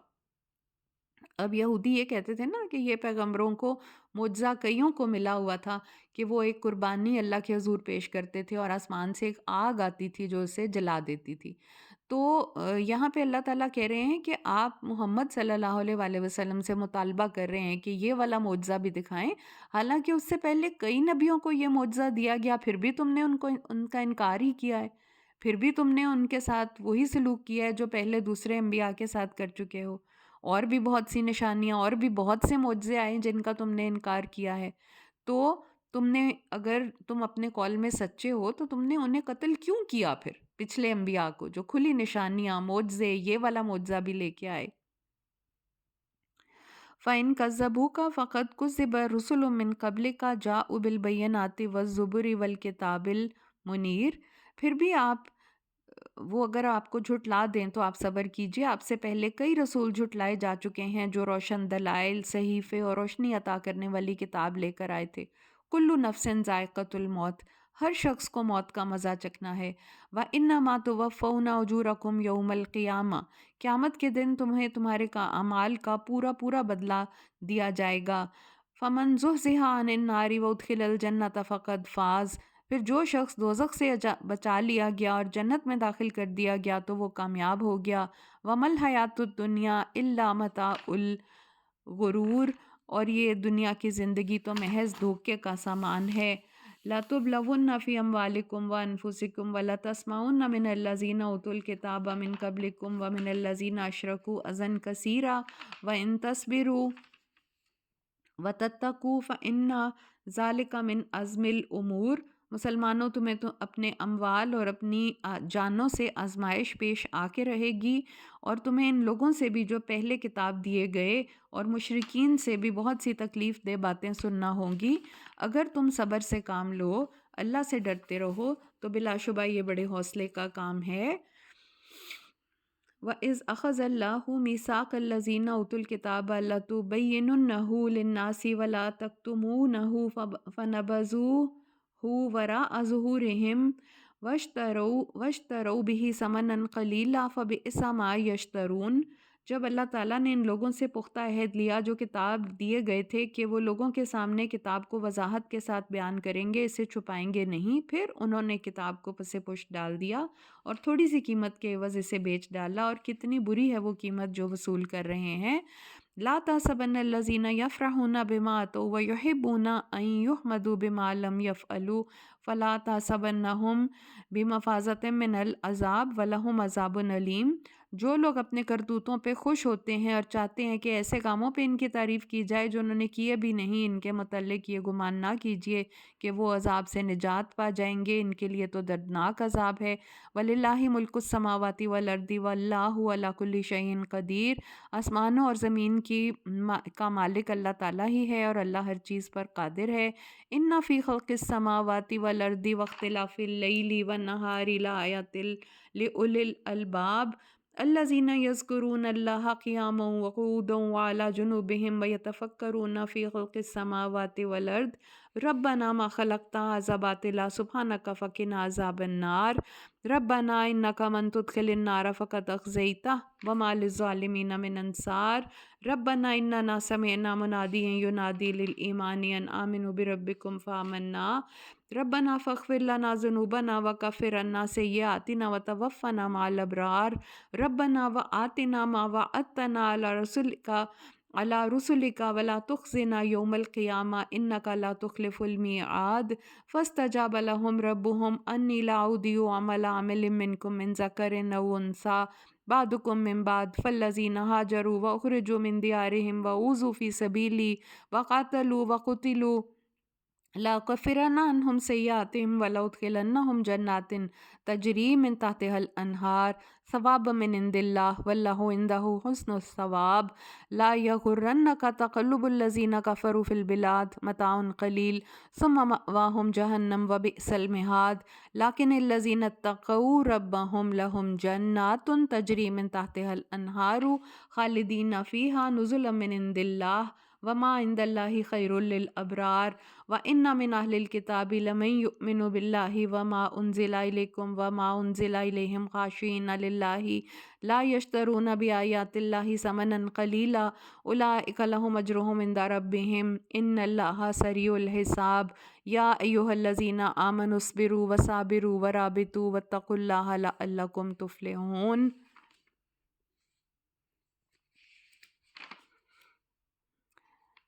زمین و آسمان کی پیدائش میں اور رات اور دن کے باری باری آنے جانے میں اہل عقل کے لیے بہت سی نشانیاں ہیں جو اٹھتے بیٹھتے لیٹتے ہر حال میں اللہ کو یاد کرتے ہیں، آسمانوں اور زمین کی پیدائش میں سوچ بچار کرتے ہیں اور پکار اٹھتے ہیں، اے ہمارے رب، تو نے یہ سب کچھ بے مقصد پیدا نہیں کیا، تیری ذات اس سے پاک ہے۔ پس اے پروردگار ہمیں دوزخ کے عذاب سے بچا لے، کیونکہ جسے تو نے دوزخ میں ڈالا گویا اسے بڑی رسوائی میں ڈال دیا، اور وہاں ظالموں کا کوئی مددگار بھی نہ ہوگا۔ اے ہمارے رب، ہم نے ایک پکارنے والے کو سنا جو ایمان کی طرف دعوت دیتا اور کہتا تھا کہ اپنے رب پہ ایمان لاؤ، تو ہم ایمان لے آئے، بس ہمارے گناہ معاف کر دے اور ہماری برائیاں دور فرما دے اور ہمیں نیک لوگوں کے ساتھ موت دے۔ اے ہمارے رب، تو نے اپنے رسولوں کی زبان سے ہم سے جو وعدہ کیا ہے وہ پورا فرما اور قیامت کے دن ہمیں رسوا نہ کرنا، بے شک تو اپنے وعدے کے خلاف ورزی نہیں کرتا۔ سو ان کے پروردگار نے ان کی دعا قبول کرتے ہوئے فرمایا، میں کسی عمل کرنے والے کے عمل کو خواہ وہ مرد ہو یا عورت ضائع نہیں کروں گا، کیونکہ تم دونوں ایک دوسرے کا حصہ ہو، لہٰذا جن لوگوں نے ہجرت کی، اپنے گھروں سے نکالے گئے، میری راہ میں دکھ اٹھائے، جن لوگوں نے جہاد کیا، شہید ہوئے، میں ضرور ان کی برائیاں ان سے دور کر دوں گا اور انہیں ایسے باغات میں ضرور داخل کروں گا جن کے نیچے نہریں بہہ رہی ہیں، اللہ کے پاس ان کا یہی بدلہ ہے، اور اللہ کے پاس جو بدلہ ہے وہ بہت اچھا بدلہ ہے۔ اے نبی، اس ملک میں کافروں کے ادھر ادھر چلنے پھرنے سے آپ کو کسی قسم کا دھوکہ نہیں ہونا چاہیے، یہ چند روزہ زندگی کا لطف ہے، موت کے بعد ان کا ٹھکانہ دوزخ ہے جو بہت برا ٹھکانہ ہے، لیکن جو لوگ اپنے پروردگار سے ڈرتے رہے ان کے لیے ایسے باغات ہیں جن کے نیچے نہریں جاری ہیں، وہ ان میں ہمیشہ رہیں گے، یہ اللہ کے پاس ان کی مہمانی ہوگی، اور جو کچھ اللہ کے پاس موجود ہے نیک لوگوں کے لیے وہ سب سے بہتر ہے۔ اہل کتاب میں سے کچھ لوگ ایسے ہیں جو اللہ پر ایمان لاتے ہیں، اس پر بھی جو آپ کی طرف اتارا گیا، اس پر بھی جو ان کی طرف اتارا گیا، وہ اللہ کے حضور عاجزی کرنے والے ہیں، تھوڑی سی قیمت کے عوض آیات کو بیچ نہیں کھاتے، ایسے لوگوں کا اجر ان کے پروردگار کے پاس موجود ہے، بلا شبہ اللہ تعالیٰ حساب چکانے میں دیر نہیں لگاتا۔ اے ایمان والو، صبر کرو، پامردی دکھاؤ، ہر وقت جہاد کے لیے تیار رہو، اللہ سے ڈرتے رہو، توقع ہے کہ اس طرح تم کامیابی حاصل کر سکو گے۔ تو یہ آخری جو رکوع ہے سورہ آل عمران کا، یہ اتنا خوبصورت ہے اور اس میں اتنے خوبصورت الفاظ ہیں، اتنی پیاری دعائیں ہیں، جیسے سورہ بقرہ کے بھی آخری جو آیات تھی نا، آمن الرسول بما انزل الیہ من ربہ والمؤمنون، وہ والی، اور یہ والا بھی، دونوں کیونکہ صورتیں الزہراوین ہیں، جگمگانے والی صورتیں ہیں، ان کا اسلوب ایک جیسا تقریباً، ان کا جیسے ایک جوڑا ہوتا ہے، جیسے یہ دونوں صورتیں اکٹھے آئی ہیں، اسی طرح یہ آخری رکوع سورہ آل عمران کا بھی انتہائی خوبصورت الفاظ، انتہائی خوبصورت دعائیں، انتہائی خوبصورت خوشخبریاں جو ایمان والوں کے لیے دی گئی ہیں، اور ان اہل کتاب کے لیے بھی جو ایمان کے دائرے میں داخل ہو جاتے ہیں، اور مسلمانوں کو لاسٹ جو آیت ہے اس میں یہ لیسن دیا گیا ہے کہ صبر کرتے رہو، صبر کی تلقین کرتے رہو، اور جہاد کے لیے ہر وقت تیار رہو، اور اللہ سے ڈرتے رہو تاکہ تم فلاح پا سکو۔ تو یہ ہماری سورہ آل عمران کا بھی اختتام یہاں پہ ہو گیا۔ وآخر دعوانا ان الحمد للہ رب العالمین، سبحانک اللہم و بحمدک، نشہد ان لا الہ الا انت، نستغفرک و نتوب الیک۔ ربنا تقبل منا انك انت السميع العليم وتب علينا انك انت التواب الرحيم. السلام علیکم ورحمۃ اللہ وبرکاتہ.